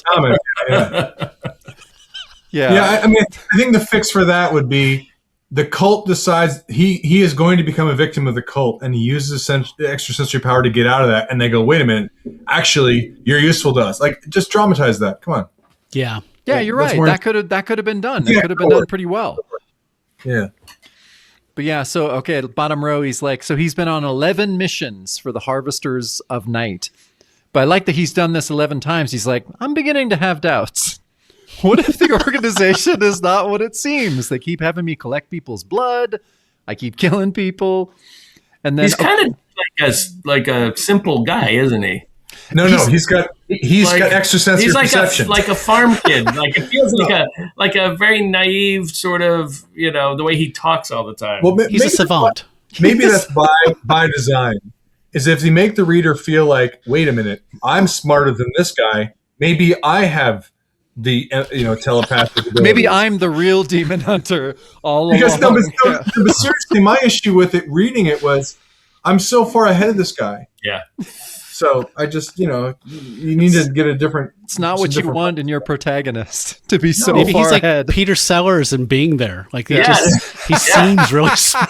John C. Gardner. Yeah, exactly. Or you know what? I imagine like Arthur, Dudley Moore. Yeah. Imagine like him being this guy. It'd be great. Okay, but then the middle panel has the biggest issue. And the biggest issue is the color choice. Reminiscent of the Joker, reminding me I could be reading Batman. Yeah. Just like, wait, do I have a Batman comic? Oh, somewhere within me? Yeah. Beyond the 3 mile. No, okay, but I did like this, starting in that second panel, to where, he's like, okay, you seem in high spirits, Mr. Severs. And he's like, I am. When we meet the yacht beyond the 3 mile limit and I deliver the contents of this briefcase, I'll make a bundle, enough maybe to go legit. Works every time, right? Yeah. Like that, like obviously that plan. It You always works. do it. You It's a good always plan. do it. You make that big score, you retire, happy ending. And then, yes, Yeah. works. But he says, by midnight, if all goes well, you'll be on your way to Jamaica to settle up with my partner for keeps. Yeah. So, okay, Gideon's on his way. So is the takeaway, this is how I read it, that he came back from Nam, had nothing, so he started working for the mob, doing whatever, and then at some point he encountered the cult, and his gifts made them reach out to him and say, hey, you're really good at criming. Why don't you crime with us in a higher paranormal way? But for good? By doing a bunch of bad? Well, that's right. Wait a minute. Does that mean, what is he doing differently than shooting people or going to get... But he doesn't care about money. Cape swords? No, he kind of does because he takes it. He's doing it for the blood. I think that's not why he does it, guys. But the issue, I feel like what's going on now is I'm connecting to Severs, going like, he's got revenge. I get that goal. Yeah. I know what Severs wants. Is that revenge, or is it because he wants to cut the other guy out of his business? Oh, I thought to cut the other guy out. Yeah. Oh, I thought it was just revenge. No. He's like double crossing him. Well, he's got the scar. Too. His guy, his. Yeah, it's a scar. That's true. Scar. Yeah, his partner did try to knock him out. I took it like. Okay. So for me, as far as like tracking what people want, I get he wants that. Okay. All right. So we often talk about like the flow of a page and how panels work and the eye moves and like whether that works or not, right? Like if you stop and say, where am I supposed to go next? Yeah. There was something wrong with the art. I think something's wrong with the writing when we're having this conversation. Yeah. Where we're like, so what's happening? Who is he? Who does he work for? Why does he do it? Yes. Yeah. So let's move on. I would say on that page is also the artwork isn't leading each other. No. It's kind of okay. So they have this big deal, the big score. So wait. Yo. Wait. He's just floating. Look at him. Is he? What's We're not he there doing? yet. He's. What is he doing? Is he floating? In that first panel? Yeah. Did you go ahead? Oh, sorry. Wait a minute. I think, I did a little breakout for you. Breaking you down. Oh, I see what's happening. See? Yeah. I just need to be told a few times and then I'll get it. It's just, I think like Rob Liefeld, he just didn't want to draw feet. Mm-hmm. That's my theory. I think that's accurate. Well, the handshake there looks very familiar. He's on the first step. He swiped himself, didn't he?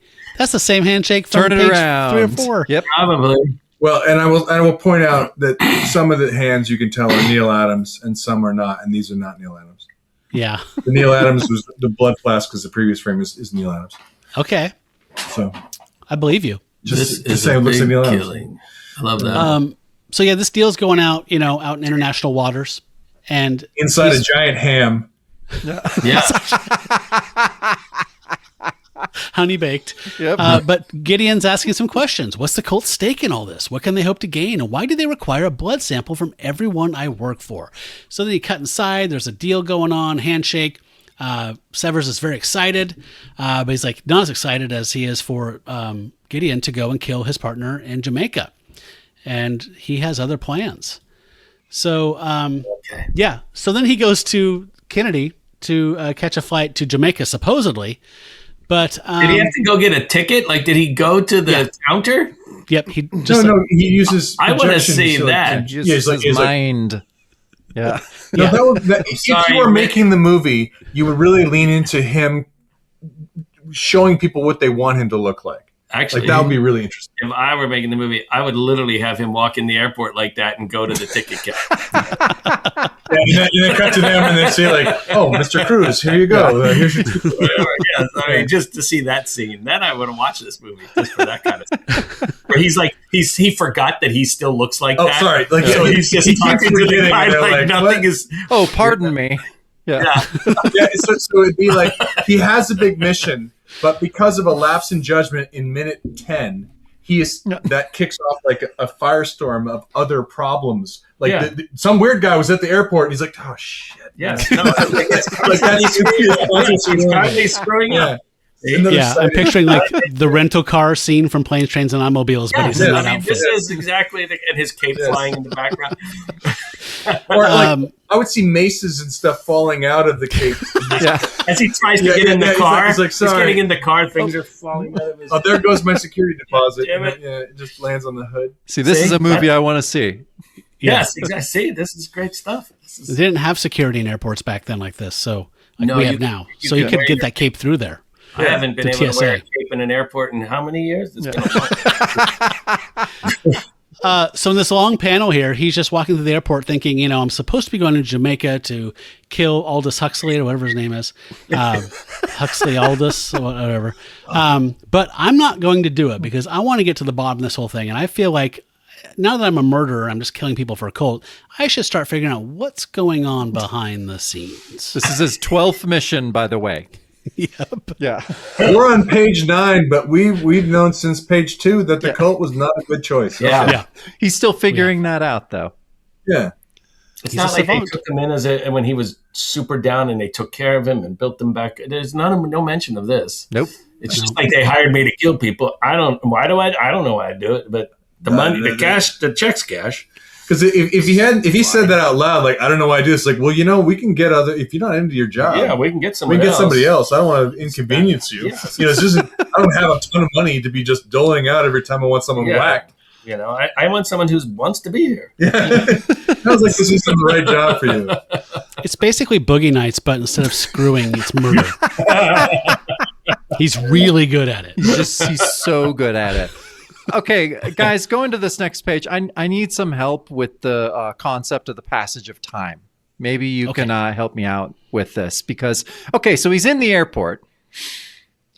He just left. Like he saw Severs. He saw him on the honey baked ham. They did the exchange and stuff. He goes to the airport. He's like, okay, I'm supposed to meet an emissary of the cult. I got to give him this flask before I catch my flight. And he's like, wait a second, this paper, it can't be. And it's a paper who is reporting on the supposed suicide of Damien Severs. What has happened? So that's not him in the previous page. Yes, it is. This is Damien? Yeah, that's him. Yeah, Okay. that's him. So we're assuming the thing that's missing, I got it. Security. The thing that's missing is a shot of the airplane flying, right? And then Yes. him going, wow, it's really hot in Jamaica.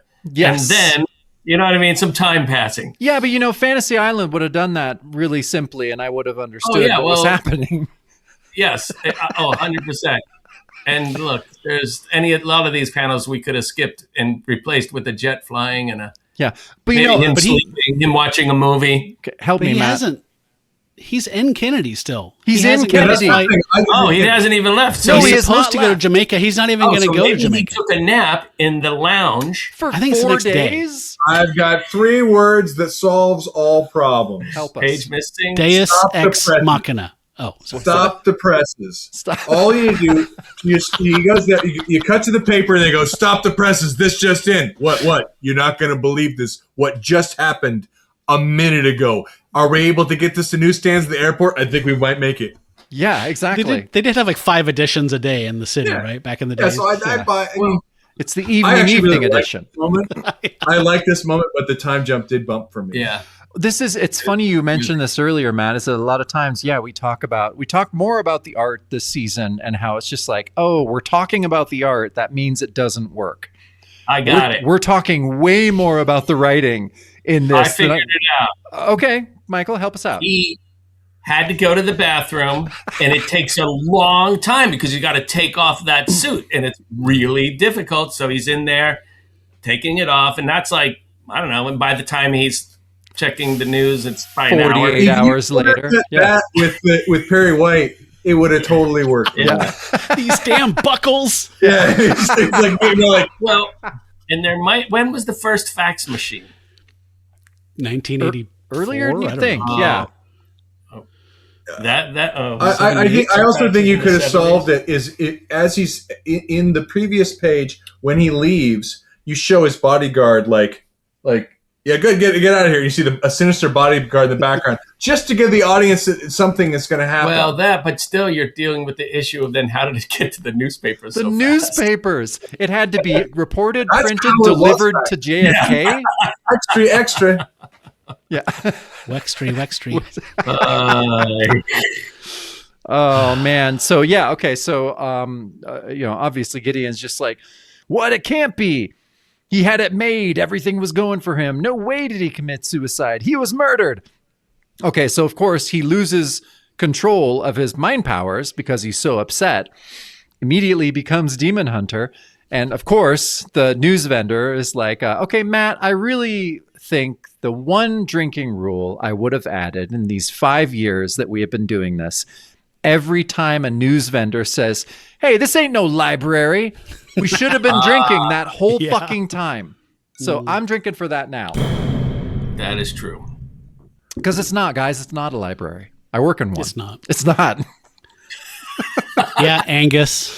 Yeah. You got to buy to read. You don't just stand around reading. Sorry. Yeah. Unless you're Angus and it's I think Pegasus Comics. that's just a bit more anti-library propaganda. Yeah.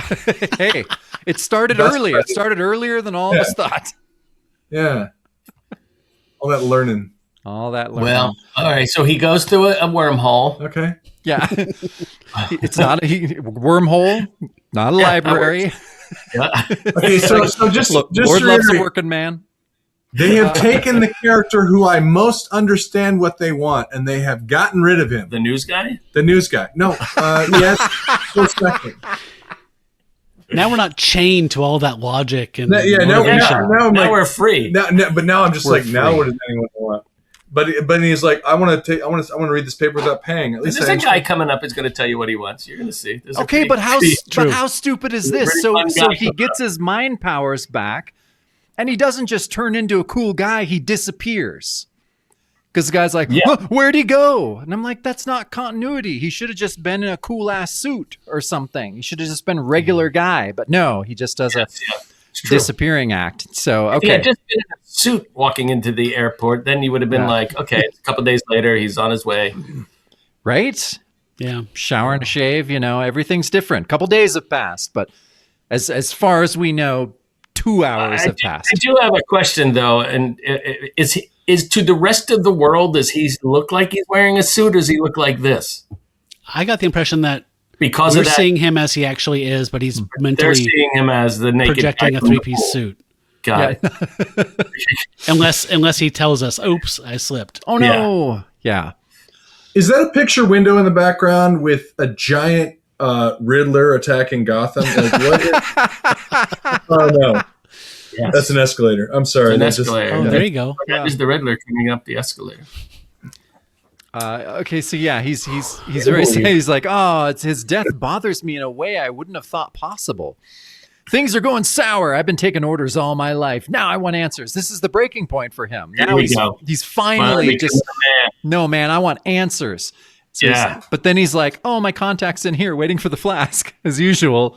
I sense his presence. I guess I got to follow some orders first before I stop taking orders.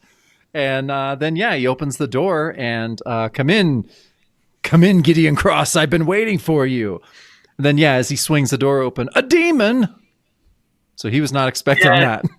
I almost really like this panel. Me too. It's kind of cool. I'd love to see the full hand.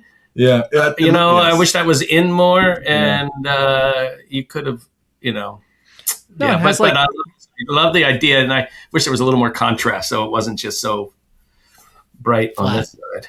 Yeah. I thought it was Baron Blood. I was super excited for a second. I love Baron Blood. Yeah, that is an issue. I feel like change of form of man, become the demon, Etrigan, whatever. Like, I thought that we were going to get that. And so when it cuts to it and it's not him. It's not Kirby's the demon.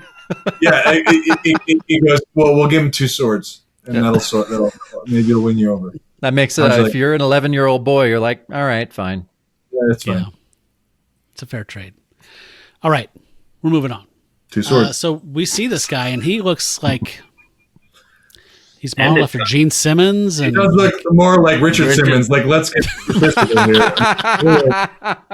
No, just if he had curly hair. No, the hair is wrong for that. It's wrong, just period. Yeah. So there's no more need for deception. He says, I am Balbereth, bringer of death. Behold, to sense your discontent, your impending betrayal. And they're down with him. They realize he's going to betray them. This guy is my favorite. This guy is meant to be Gene Simmons. That's weird. Yeah, that's clear. Yeah, it totally is. So he is unfit to be a harvester of eyes because of this doubt and betrayal coming. So the cult demands his blood. And they take the flasks right off his neck. And the swords were an illusion. They disappeared. This is where Kraft's just too focused on details that really mean something to him and nothing to me. It's like the swords, they were an illusion, of course. So it's like, then you're not really Balbereth, but only another harvester like me. So he realizes there's a deception upon a deception, wheels within wheels. I mean, but why not? Okay. Why not just say that you're not anybody? Who cares? I know. What does it matter? I love it Balbereth. when he's like, "Oh, you're right. I'm not that guy." But there's just doesn't make any sense. Balbereth is a real demon. I looked this up.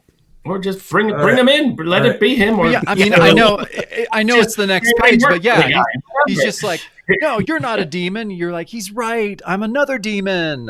And, I know. Okay. So this is where you can see John Buscema in the final panel. John Buscema across there. Yeah, I see that. Yeah, for sure.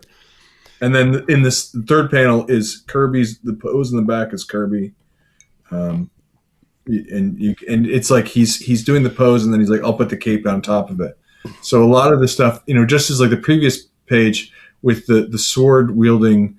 The reason why the swords are in such an awkward place in front of the guy's face is because that's all kind of an amalgam of things.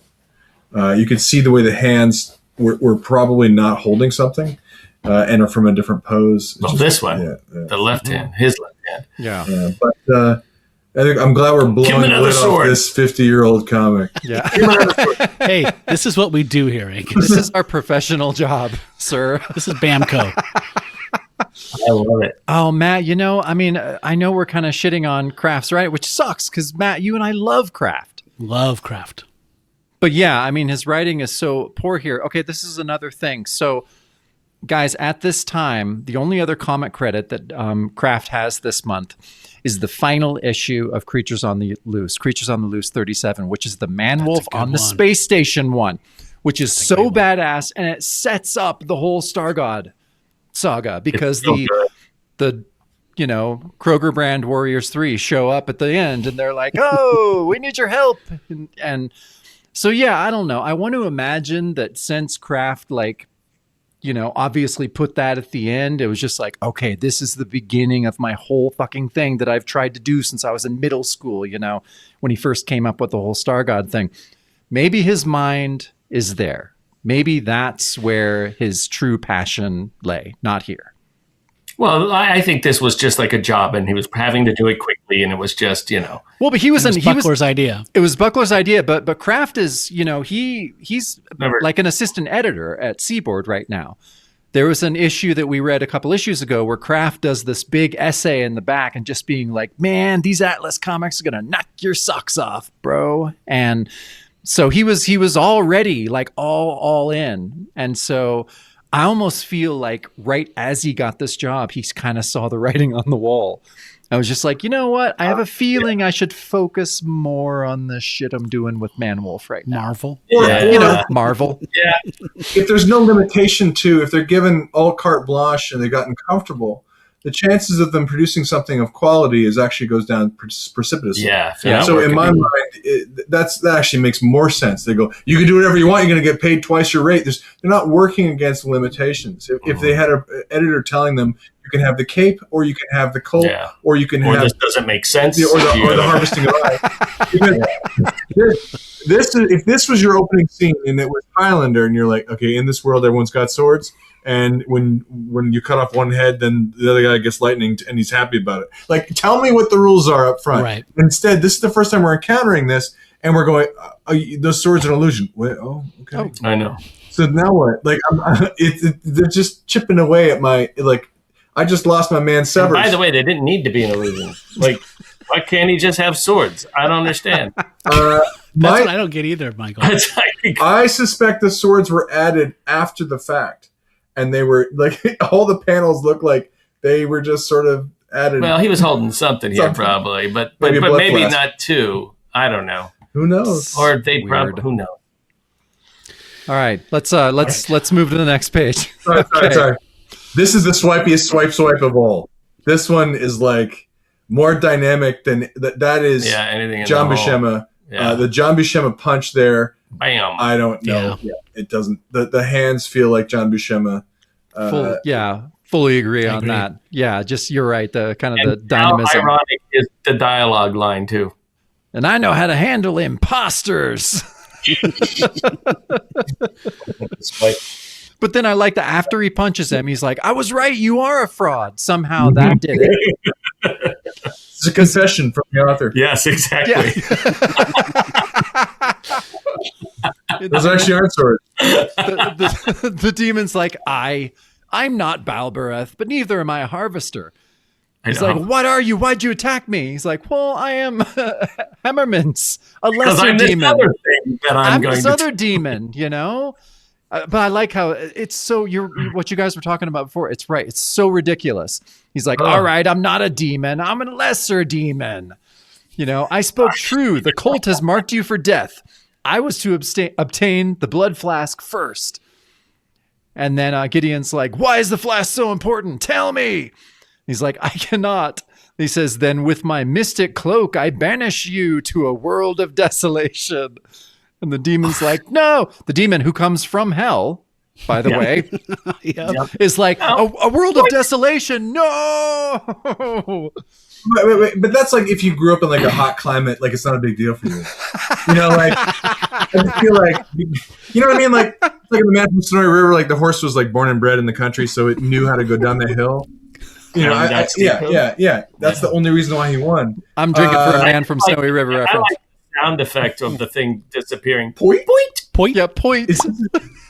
I understand you can pull swords, but you can also banish someone to the Phantom Zone? Like, I didn't know. His hair looks good though. Finally, new power.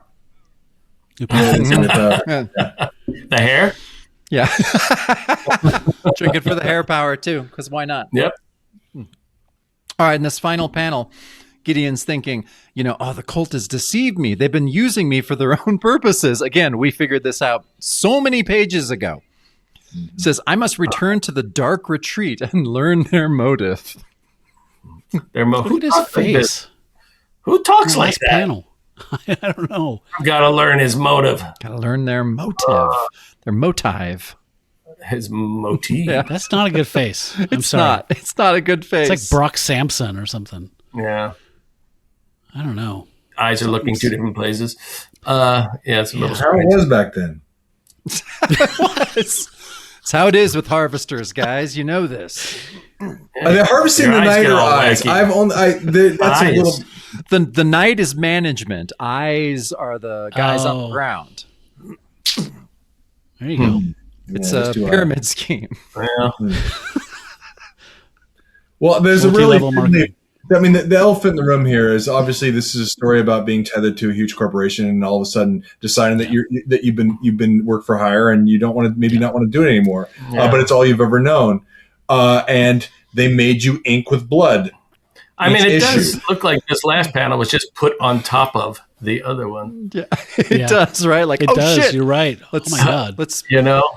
paste that on. Elmer's glue, everyone. Yeah. So the Colts is the CIA, right? We all agree Yeah. on that. Yeah. Yep. Okay. Got MK Ultra in here. Ah, there it is. That's the There's our missing- fucking plane. There it is. That's what we needed earlier. Right. But he was You know? supposed to be going to Jamaica, but he's actually going to Nigeria because he wants answers. Because that matters. Yeah. So he decides to Yeah, remain incognito. We get to see how people see him now. curious. He's wearing a nice Hawaiian shirt. And he's climbing up this mountain to a place called the Plateau of Dark Retreat. And there are 13 tombstones in a ring on the top of this mountain. It's a secret sanctum of the Harvesters of Night. It is ringed by those tombstones, and it creates a mystic barrier of invisibility. Kraft's just massively hemorrhaging ideas right there at this point, right? I agree with you Vomiting on the ideas. first part. Yeah. Not about the latter. Okay. So wait, what's invisible? There's something in that thing that's invisible. Like That's where everything all is the visible. crazy shit is happening later on that we Yep. see is within that Yeah. circle, but it's invisible. Oh. We can't see it. It's a mystic barrier. He goes through. Okay. Thank you. All hell breaks loose. Can I tell you that the shirt there? It's one of my favorite things in the issue. I want that shirt. I love that. Oh, there's another page. I mean, thing isn't there. Sorry. Yes. So he flashes back. He remembers the first time he was on this mountain. He was making a delivery for the mob, and he had to wait a day for his connection. So he decided to kill some time checking out a local, cool thing. Even though people warned him it was very, very dangerous. So he checks out the gravestones. He wasn't impressed. It was late. I kind of like that profile. Yeah. Who did it? No, I'm serious. That's Neil Adams. It is nice, though. It's Neil It Adams. does look Neil Adams, right? Yeah, Neil. I can see Love that. Early Neil. Who did it? Well, I mean, you can tell the issue is that he has the head. He doesn't understand the musculature of where the eye, how much you should be able to see of the eye from that profile, Yeah. and the nose and the mouth are each in three different perspectives. They're a little too forward. Yeah. Yeah. Kind of an Easter Island thing going on there. It's got about as much energy. Yeah. I don't know about you guys, but in reading this at this, I was frustrated up to this point, as I'm sure we all are. But when he was just like, when he said, "I remember my first time atop this mountain, I groaned out loud," which I rarely do when I read things. But I was like, fuck. A groan of anticipation? A and groan excitement? of just like, wow, another flashback. Cool. Yeah, here we go. Now I got to hear about this guy's first time on the mountain. I felt that way too, but I was also reading this under the, hey, there's going to be a podcast. Do you want to be on this? You read this comic book, and I'm like, what is their perspective on? I was making a delivery for the mob in the middle of Stonehenge. Like, what are they going to say about that? Because I don't really know. That's what they usually do with the mob. Like, I was waiting for connection, so I was in the In my forest. research, I found that yes, dark retreats are a perfect handoff for Bagman of the Mob. TripAdvisor said if you're in Nigeria and you have a day to kill, Yeah. Oh my god! check out the Nigerian Stonehenge. But don't go there. It's super dangerous. But Yeah, check it out. Whatever you do, don't go. Just know it's there. It's a tourist trap. Jesus. Okay. So I love when he wasn't impressed. Like, not that big of a deal. I love this weird monster. oh my God. So yeah, I was just like, fuck, another flashback. Okay. He says, I just started to start back before it drew dark, and that's what saved my life. As I turned, I saw it behind me, about to strike. So we got a six-armed... the last line sort of is disturbing. I pulled my rod, but it was useless. Happens to everyone. You know. Meta commentary on the writing. Meta commentary. Sorry, Kraft. Another confession. This is the second time. This is the second time he's used the neck rub emotive gesture as if to show a deep contemplative thought, which is climbed a mountain. We all do that, right? Yeah. Human beings do that. You can judge the quality of an animated film by how many neck rubs there is. I challenge you.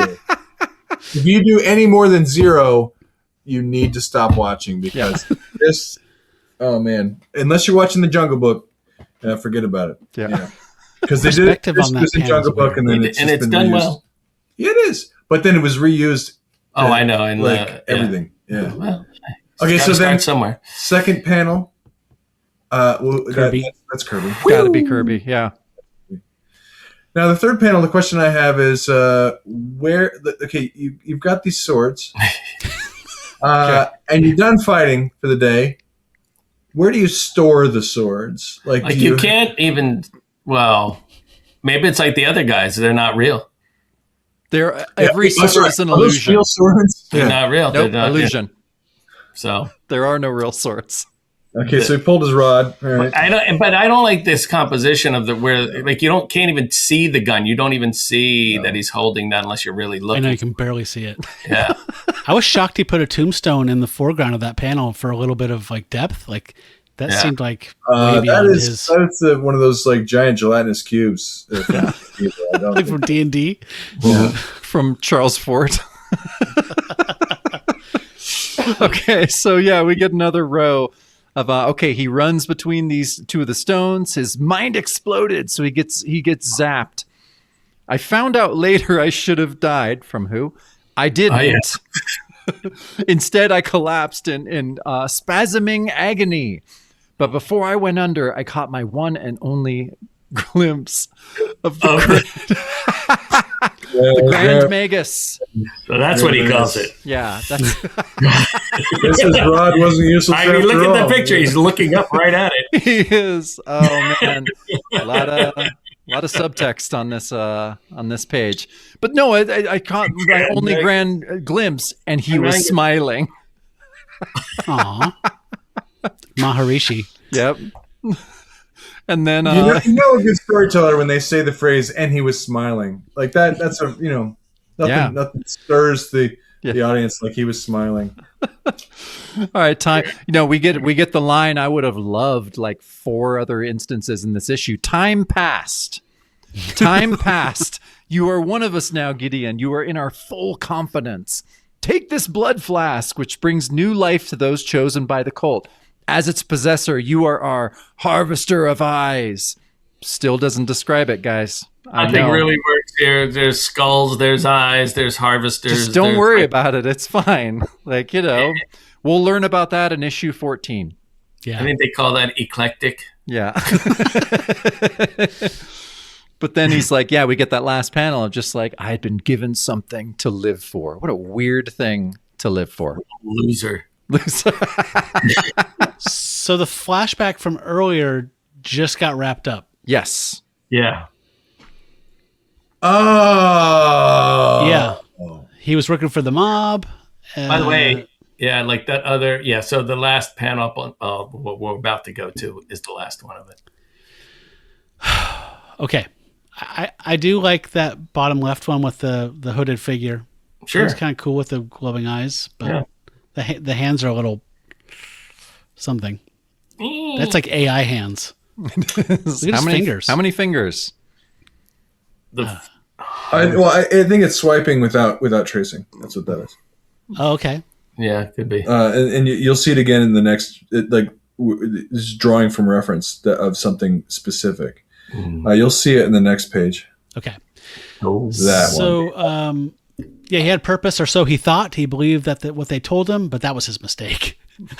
I like how he falls through a magical Stonehenge into a hooded figure and fights a demon and trusts everything they say to him.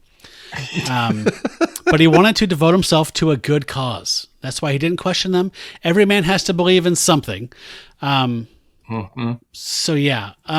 So he had to come back here again to find out what if he's been wrong, to dedicate his life to this mysterious cult that makes him murder people. He has to set things straight. He doesn't like being used. He walks through and magically transported into a ceremony that's going on, and they're all there. The only reason they didn't notice him is that because he was invisible and they were busy. Looks like rehearsals for the Grammys. There's a human being on that altar, Katy and they're Perry's about gonna come up from the center. Yeah. So yeah, he's accidentally surprised his cult that he serves while they're about to sacrifice a human being. Wait! There's a human being on that altar. I would know that sound of that scream anywhere. It's a human scream. Wilhelm will scream. Oh God. Okay, guys, we're close. So, this page, at least this was something kind of different. Yeah, I'm in. And kind of cool. I don't know. I actually weirdly liked this page. It's different. This to me, it's different. It's different, and I'm not saying it works, but this to me is a Kraft layout. I can imagine that this is the layout that he actually kind of like wrote out in his script. Weirdly enough, I don't know where I'm getting that from, but I can imagine Kraft just being like, "Okay, man, just check this out, man." So, okay, there's a giant, we have a giant monster, like dragon mouth, and inside that mouth, there's there's Mr. Severs right there. And so fire dude. Yeah, and this fire dude. So first off, the Grand Duke of Hell, sorry. Yeah, Grand Duke of Hell. So but there are 4 panels up at the top. And it's so they're killing this guy, but no, kind of killing him. So they put a guy in a state of artificial serenity produced by the drug ataraxia. Exactly. Okay, obviously. I want to know. Really? I mean, that's make sure you tell the audience what drug it is, because they're really going to ask. Yeah, not a real drug, but it is a antihistamine. I looked up. There is something called that is an antihistamine. So it's a philosophical term as well from Stoicism. Yep. So it's so the victim has died voluntarily that a still beating heart may feed the flames of hell and complete the ritual of rebirth. So we're getting back to that xenogenesis that's been, it's the MacGuffin the whole time, I guess. It's always been about xenogenesis. And so, so at the bottom we see, so there's, old Mr. Severs, Damien Severs, and the demon. It says, the demon comes and obeys the summons to protect the soul of our sacrifice, that the demon may cohabit its body.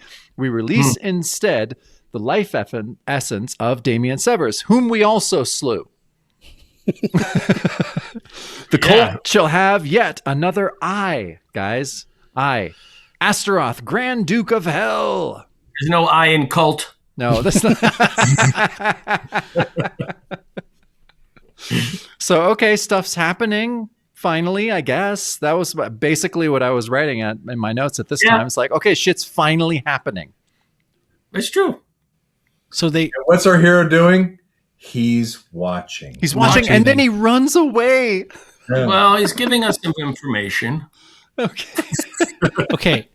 So one of the cult members voluntarily sacrificed himself. Yep. That his heart went into the flame to bring Astaroth back. Mm-hmm. What does Severs have?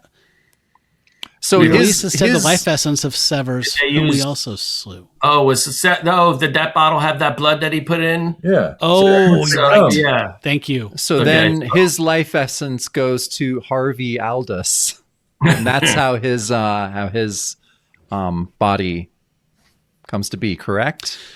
Okay. That's in 2 pages from now. 2 long pages from now. Oh All my! right, I'm plowing through. Please do.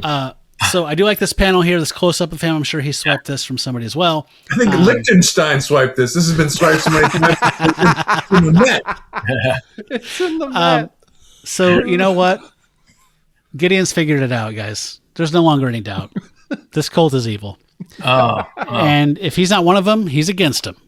And so from now on, I'm going to believe in myself. Oh, it's like an after-school special. Yeah. Exactly. So, Astaroth is there saying, "You've done well, mortals. Together we shall achieve xenogenesis, the rebirth of the demon race." And he's thinking, "No, I can't let that happen." And the demon's like, "God, it feels good to walk in physical form on the earth once more, and it'll be even better when we rule it again." And that's when Gideon runs away. "I better get out of here." Doink.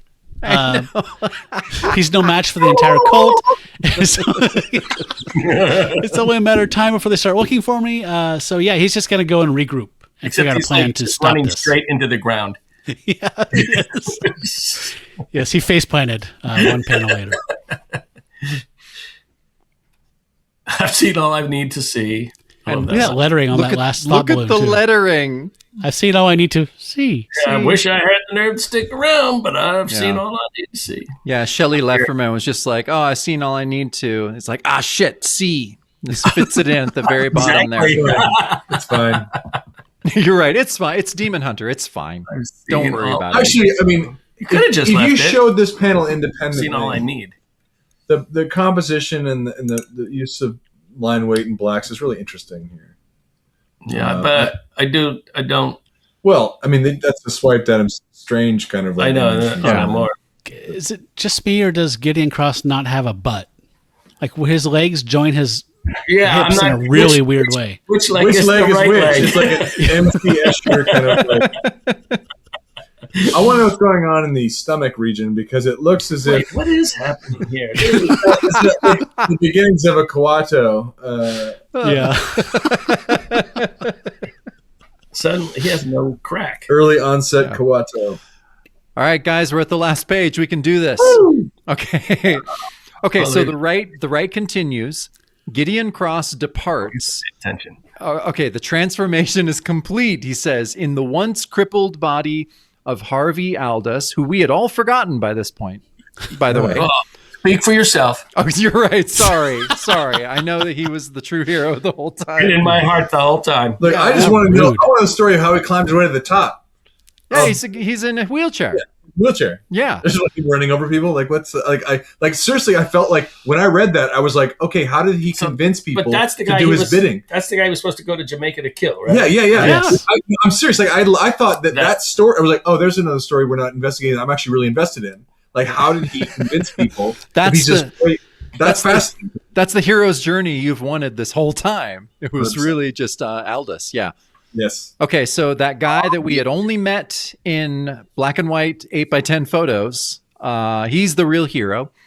Yeah. He comes back. He's been reborn.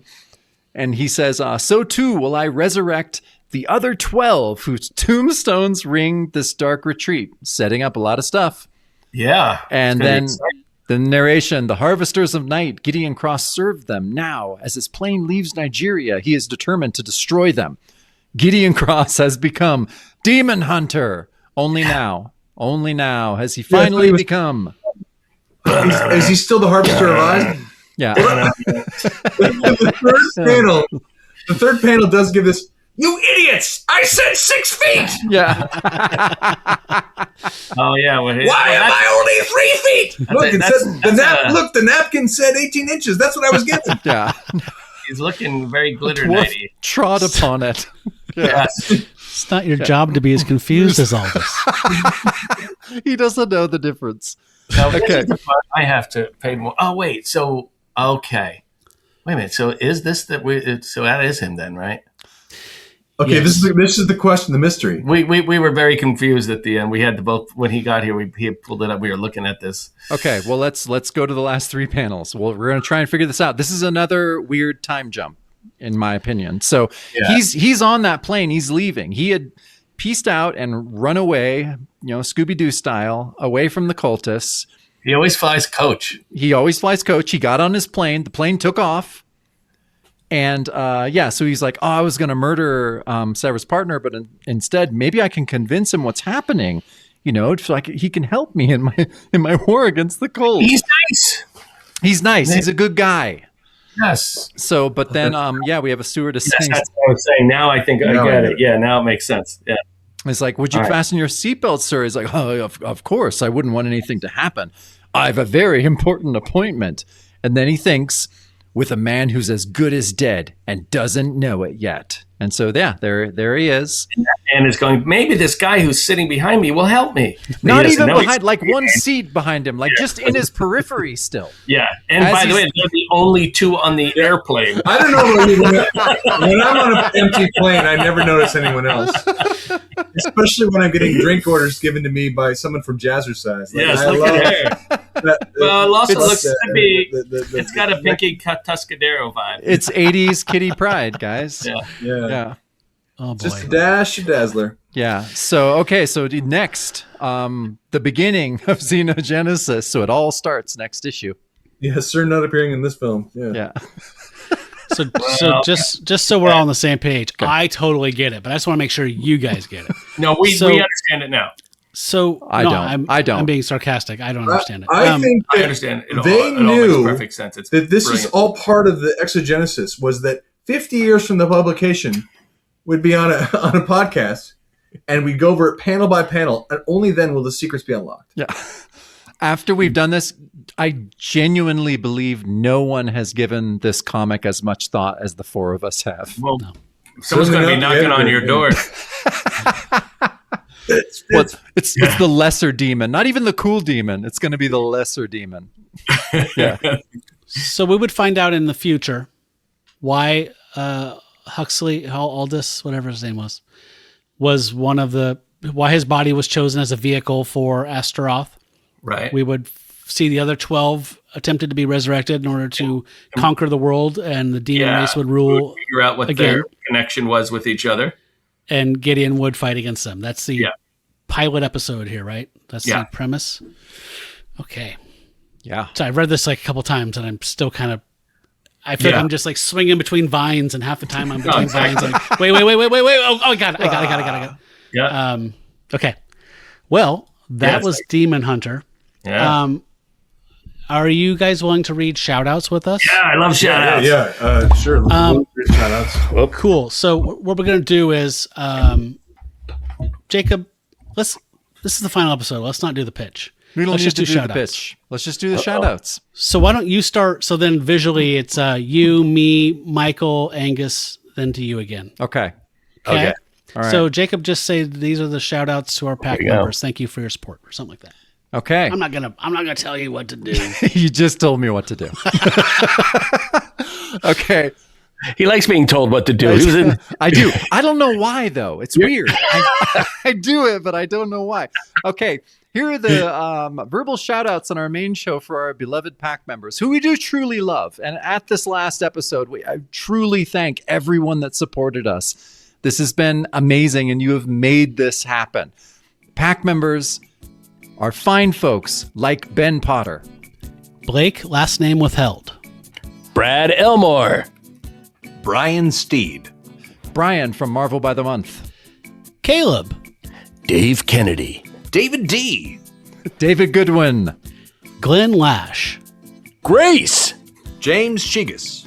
Jared from Swords and Scrolls podcast. Jason W.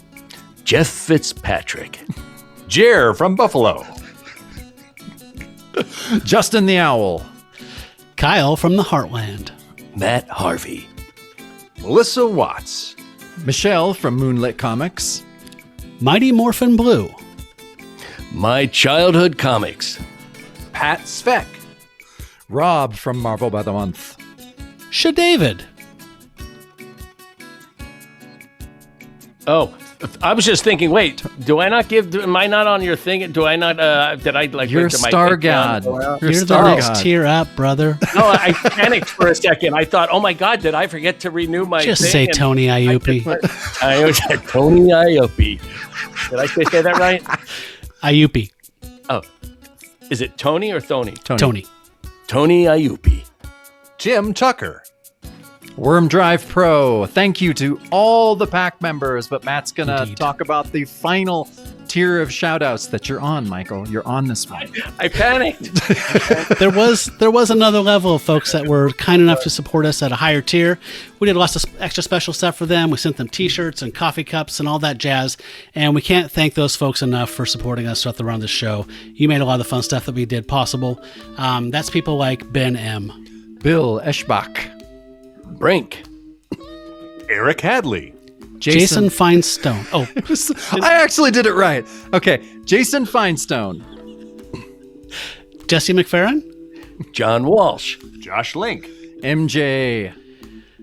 Mark Nivens, Michael Giacchino. Oh, he did the thing. love when that happens. The thing did Ryan the thing. from- Okay. Yeah. Sorry, Angus. No, I don't want. I want to drive past. Did you get the name pronunciation right in that? You should redo that one. Can we have a 2 on that? Ryan from across the Bifrost. Bifrost? Bifrost. Bifrost. Bifrost. Bifrost. I gotta turn in my card. Ryan from across the Bifrost. Russ from Taste the Pod of Dracula. And our Uber patron, Jackson T. Overstreet. That's Thank my you favorite so name much. of all of them. You say it. You say it. Yeah, you do it. you need to say it. Jackson T. Overstreet. Yes. All right. Thank you, Michael. Thank you to all the other Star Gods for all your support throughout the run of the show. Again, means so much to us. Jacob? I from our side, I just say thank you guys, because the amount of work you put in is enormous, and it does not take a small amount of time to do that. And so I know that everyone here, all these people, appreciate it. I know I do. So thank you so much. You've taught me so much about all of this over the past few years, and it's just been great. And I just want to say thank you. Well, thank you back. Thank you. Yes. Okay, now that we've done that, we used to cover letters columns and feedback from readers. There was no letters column because there was no issue 2. The rest of the story, normally we would talk about what happened in the few issues that Atlas squeezed out before they went belly up, but there wasn't. But Jacob did allude to this character's rest of the story. So as he said, Buckler and Kraft ran into each other in the halls of Marvel a couple years later and said, remember that Gideon Cross thing? Why don't we do that on Deathlock? And so they introduced Devil Slayer and recycled the characters. Very similar, I guess. I haven't read any of this stuff. You gave him And cooler then- boots, though. Like, I'm sure the argument was like, let's change the boots. Yeah, but it's still going to be overly complicated. All right. Sold. Yeah, it has to be overly complicated or I'm walking. And apparently he joined the Defenders for a run or a short little minute there, and he even teamed up with Spider-Man in Marvel Team Up. Wow. There you So, go. and as Jacob said, in that one issue of Galaxina, he was Bloodwing? Bloodwing. I'll have to check that out. Okay, so this is the part of the show where we do our final thoughts on what we thought of this issue. I'd like Angus to start here. What were your final thoughts on the experience of reading this? Oh, well, I loved it. Do I need this? Is this? I can- Okay. I loved it because let me see.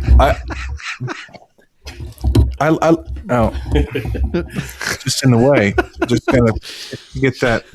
I loved it because no, it was just really neat to see a comic with such a terrifically cohesive story that was not confusing at all. No, I actually really liked the it kept you guessing what was going on, who are these characters, what do they want, and it's a very enjoyable, straightforward story, even though it's confusing in odd ways. When you actually dig down to what actually is going on, you start to it kind of spurs the imagination to how you could actually make it better. I do think that there's a lot of work here, certainly from the writing and the drawing department, but I don't mean to pick on it. It's a monthly comic. They're working hard on it, but I don't know. It's some charm. I really enjoyed reading it. I'm glad. I mean, to be from an outsider coming into this, having not seen the other podcast episodes, as the camera pans to me, I love that. And this is It's based on hand gestures, guys. I picked up on it. Yeah. that's why I don't have I'm that trying enabled. to control my Italian side. Yeah, I mean, how is it not going to the Italian every time? Well, the Scottish side is I anyway. So yeah, I seeing it from this point of view and talking about it. And hearing the history of this, because to me, as I'd said before, I thought about going into comics. So to see people going and working like the potential of working on something brand new that they own, and seeing all the fruits of their labor come out of something that's forgotten about, that people find 50 years later and talk about and try to unpack, is really, really inspiring. It's fun. It's neat. So it's not, I don't think there's a lot of energy. I don't mean to say it out of, judging the work, other than saying like, look at people that are trying to do the right thing and have fun with it and be creative. But I also see it as a job. So yeah. Michael? Final thoughts. I have to say, I really enjoyed it, because having had a job where I was putting out, working on 2 shows, putting out at the same time, putting out 24 episodes a year, it's hard to just boom, boom, boom, do that thing. So it's easy for us to sit here, we make fun of it, and that's all fun and everything. But I do, as we're reading through this whole thing, all I could think about is just, that just constant pressure, and you're just sitting there doing the thing. And that's how these guys end up getting so good at what they do. Because when you just can do this many things in a row, when you actually get a chance to sit and spend some time on something, they usually kick ass. And so it's just, this is part of the being in the trenches and learning your craft. And it's just, it's like practice or exercise in a way. And it's kind of fun to see it from that point of view. Yeah. So in that vein, I loved it. I do wish they spent a little more time on the story, but it's okay. I'll go. Sure. As someone who loves Kraft's writing, and like the Star God saga with Manwolf, the guy was into the counterculture stuff. He was into some pretty cosmic, big, crazy, weird ideas. And I think that this actually had potential. I think this felt like, I think Jacob was right. I think he was very excited that Star God was happening in his Manwolf book he was writing at Marvel. And I think he was a little focused on that. And I think this was just him helping Buckler out while he was also taking over the editor's reins at Atlas as it was going down in flames. And to me, it just feels like it was a bunch of good ideas, a bunch of things he thought were cool, all thrown in the mix without much care or whatever. And it just all could have shook out to a cool story if it had been an ongoing, but it was just kind of a caterwaul of ideas and things he thought were interesting and neat based on what Buckler told him. And the arts, I think Angus is right on. I think there was mostly made of swipes and some misguided stuff. Buckler got better, and he did better before this. So yeah, very uneven story-wise, kind of a mess, and the art was also a mess as well. But I had a good time reading it, even though I scratched my head more than I would like to when I read a comic book. I did have fun reading it. Like Matt said, we have the utmost love and respect for David Anthony Kraft, specifically for the stuff he did with Manwolf and Star God. And yeah, we reference a magazine comic book artist, I think number 16, that did it. The entire issue is all about the Atlas Seaboard line. And Kraft did not want to be interviewed for it, but he had written this thing in a comic book magazine, comic book reader or something, to where he had talked about kind of the fall of Atlas and how he was there at the end, and how, he was super stoked. He was writing, essays for stuff. He was just hyping everybody up because, like Matt said earlier, Kraft he was a rock and roll guy. He was cool. Like Stan, was just like, oh, this guy's cool. Like he kind of acted weird around Kraft, like, oh, this is the real deal. Like all the other guys, they're like, yeah, we're hippies, It's like, no, you're just a bunch of nerds. Like, and that's cool and that's wonderful and that's what we want. But Kraft was like a badass. Like Kraft rode a motorcycle and wrote for Rolling Stone and was friends. Jacket. Yeah, leather jacket with all this. There's one picture of Kraft like there with his big Alan Moore beard and leather jacket, and Stan's just going like, you seeing this, guys? You seeing this? I hired this guy. Am I catching cool off of this? Stan looks so dorky next to him. But Kraft is amazing. And so Kraft had the unenviable task of kind of, like Matt said, Atlas is going down in fucking flames. And Kraft was there just like, okay, man, we can right this ship, this is going to be cool. I'm going to be super, like in the essays he was writing in some of these other Atlas comics, he was trying to be like a rock and roll Stan Lee. he's writing this things like, man, you won't even believe how cool this series is going to be. Like, we're going to do all this different stuff. What was the one? What did he write that for, Matt? What am I referencing? I can't fucking remember. It was either Fright, Son of Dracula, or Barbarians. No, it was Hands of the Dragon, right? Or no, it was Barbarians. You're right. Yeah. So, and so he was really becoming a hype man.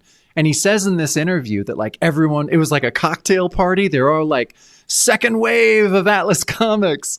And Martin Goodman gets back. He was like in Florida for a few months, as men of his age did at the time. And he comes back and took like one look at the numbers and was just like, shut it down, boys.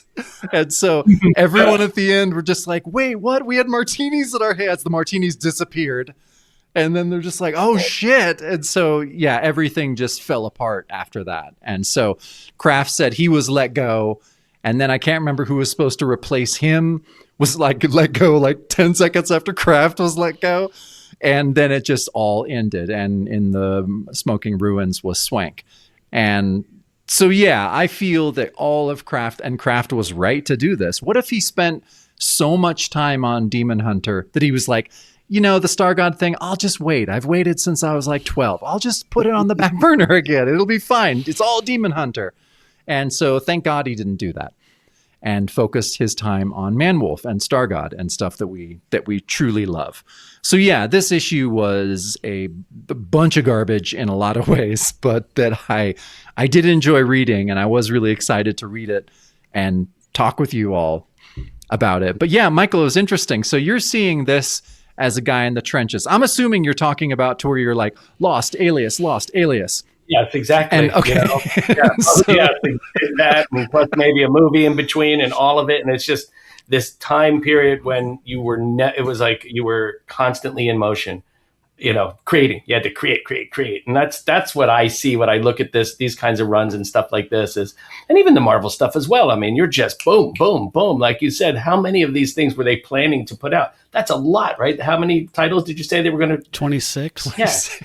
That's a lot. And that's, you know, that's a lot of work. So I do think part of this is just in the trenches, getting it out. Well, it makes me wonder if, you know, Angus, I think you were talking earlier about just kind of like limitations and how sometimes limitations, and I think that's true in all creative endeavors, is that, you know, if you say just do whatever you want, here's all the money, do whatever, you have no limits, no restrictions. By the way, we see it all the time happening. You know, someone makes a great movie. Next thing you know, they get thrown, you know, a couple $100 million at something, and now go make that. And it's just not the same because they're not working within the same artistic sort of paradigm that they had done before.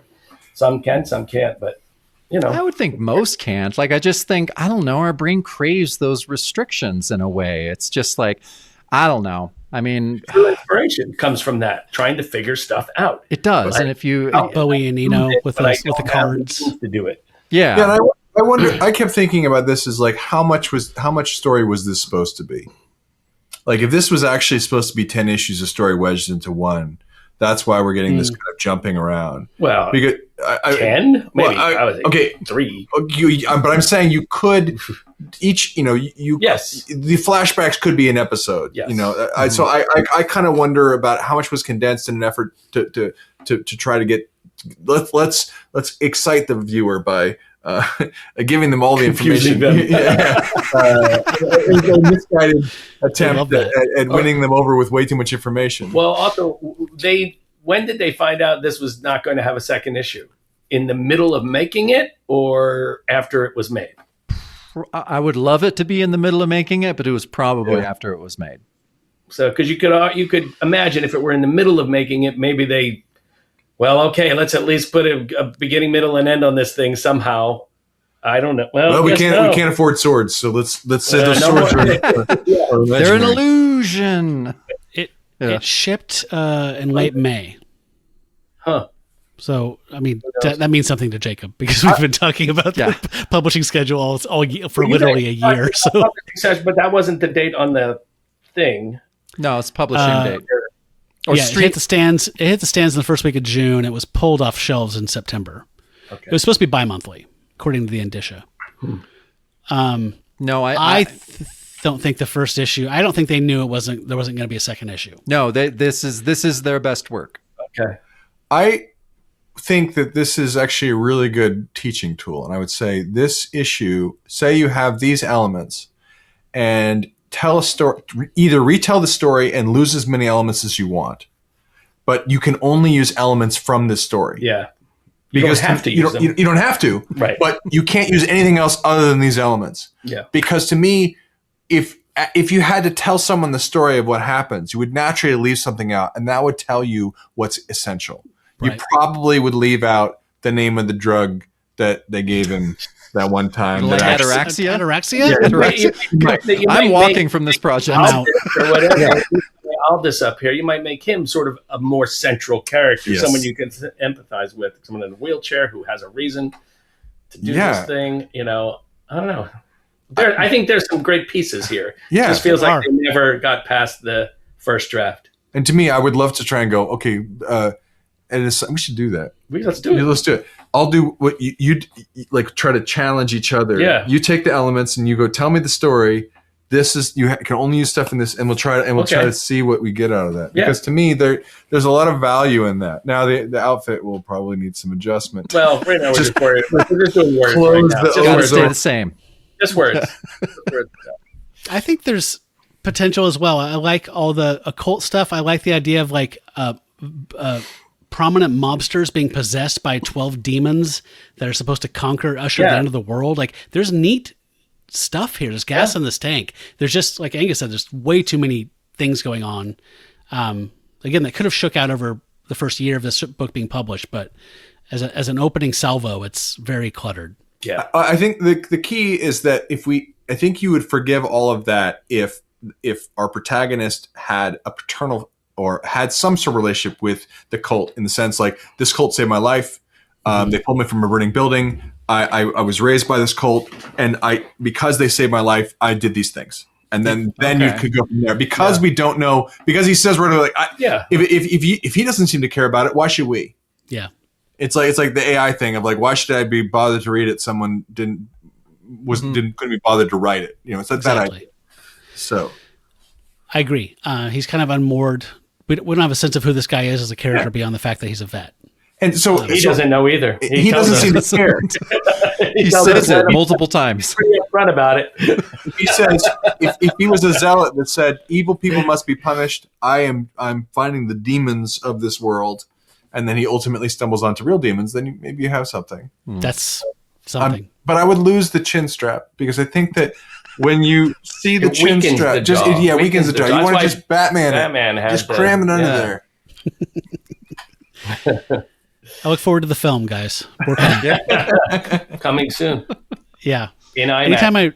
Anytime I read something like this, I always want it, even when I was a kid and I'd read Werewolf by Night, I always wanted it to be period specific. I wanted shag carpeting.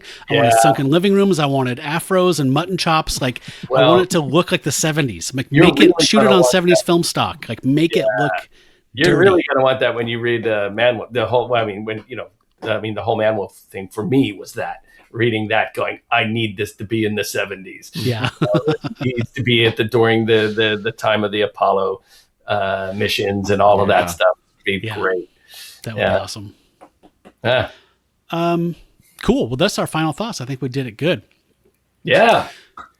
This is normally where we say what's coming up next on the next episode of the show, but this is the last episode of the show, so we don't have that. So what's going to be happening is in a few weeks, we're going to come back. We'll look on our social channels. We'll announce this, but we're going to do a finale where we talk about the Atlas Seaboard season. And as Jacob alluded to in the beginning, we're going to talk about our top 5 books they published, our bottom 5 books they published, and who we thought the MVP of the entire thing was, be it a character or a staff member, someone. Looking forward to that. So, in the meantime, though, if you were one of those people who support us on Patreon, we do make a thing called the Shadow Show, just for those folks. And we're going to be talking about DC's short-lived book that Wolfman and Gene Colan worked on called Night Force. We read the first issue, and we're going to be covering that a little bit and talking about our impressions of that. It was definitely one of those books I dug through in the bins and kind of looked at and thought, that doesn't look great, but never looked at it until this week. So we'll be doing that.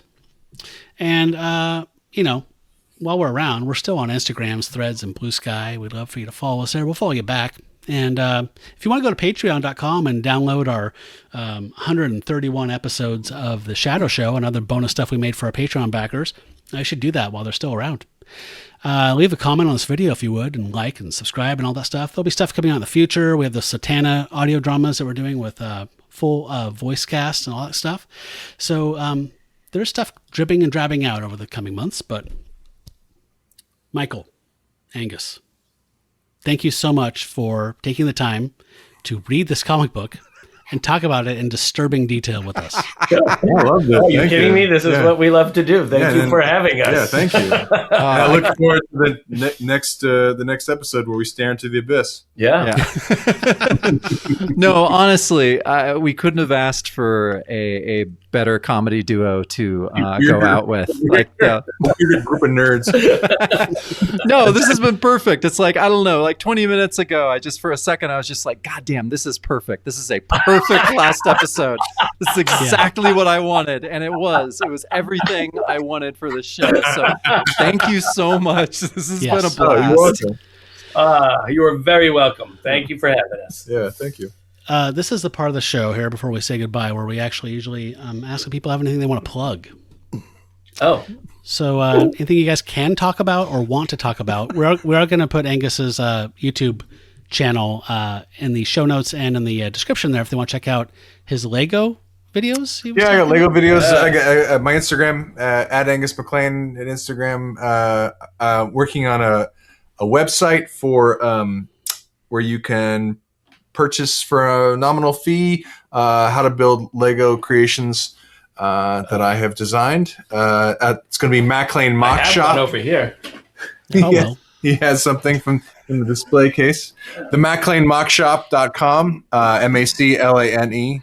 It is not live, but you can sign up right now to get information. We'll be live. We're hoping to launch mid-February with a short group of mocks, as they're called in the industry. And then there's film projects we're working on that are top secret. Yeah. Top secret. Where is it? Top men. It's My Kirk. It's Here it is. oh, he's got it now. You made the case. That's something, man. Yeah, that is something. Case. So After I did Star Trek, he made this. Which is Oh, sweet. Love it. oh god, And that's I had great. a goatee. Oh, perfect like, likeness. Yes, it is perfect likeness. But yeah, he is really good at this. notice I gave him the command uniform. Yes, you did. but the and he wanted a red shirt. I said no. But yeah, that was the Cube Dude building thing that I invented that they made a couple sets of, and then yeah. Anyway, so but yeah, do you have anything to plug? What are you gonna plug? Well, I'm still plugging away at this thing. Oh yes, that's what we want to hear. Yeah, Still we're plugging excited away about at that. that. There's some fun stuff happening there. Also working on Ray Gun, Brad Bird's Ray Gun, right now, which is a movie it's an animated film, which is just great. Something he's been wanting to make for 30 years, been doing that. It's not about the breakdancer in the Olympics. It is not. It is not. I apologize. Bummer. Too bad. And then I'm about to start up on Spider-Man, the next Spider-Man, which is Sweet. exciting. Nice. Really excited About that. So it'll be fun. All right, guys. Well, Jacob said it best. I can't imagine a better way to end this series. 5 years of podcasting here with Jacob. It's so good to have you two guys on. It was such a good way, the essence of what this show was about. Laughing, talking about art, and just getting together for a good hang. So thank you so much for the time. Thank you. Yep. Thank you so much. All right, folks, please don't forget to fill out your ballots before we have the finale. There's a link in the description for this video and in the show notes. And thank you, everyone who is listening or watching, for coming along on this journey with us the last 5 years. Started off as COVID coping and turned into a great community of people that we have had the pleasure to get to know and get their support. And it means a lot to us. And it's time for us to move on to some other stuff, though. So, as we always said, which this only now really counts for the finale, until we see you next time, stay bronze, Pony Boy. Stay bronze. Now you gotta wave. Oh yeah, I forgot. You have to wave. And Bye, look up. everybody.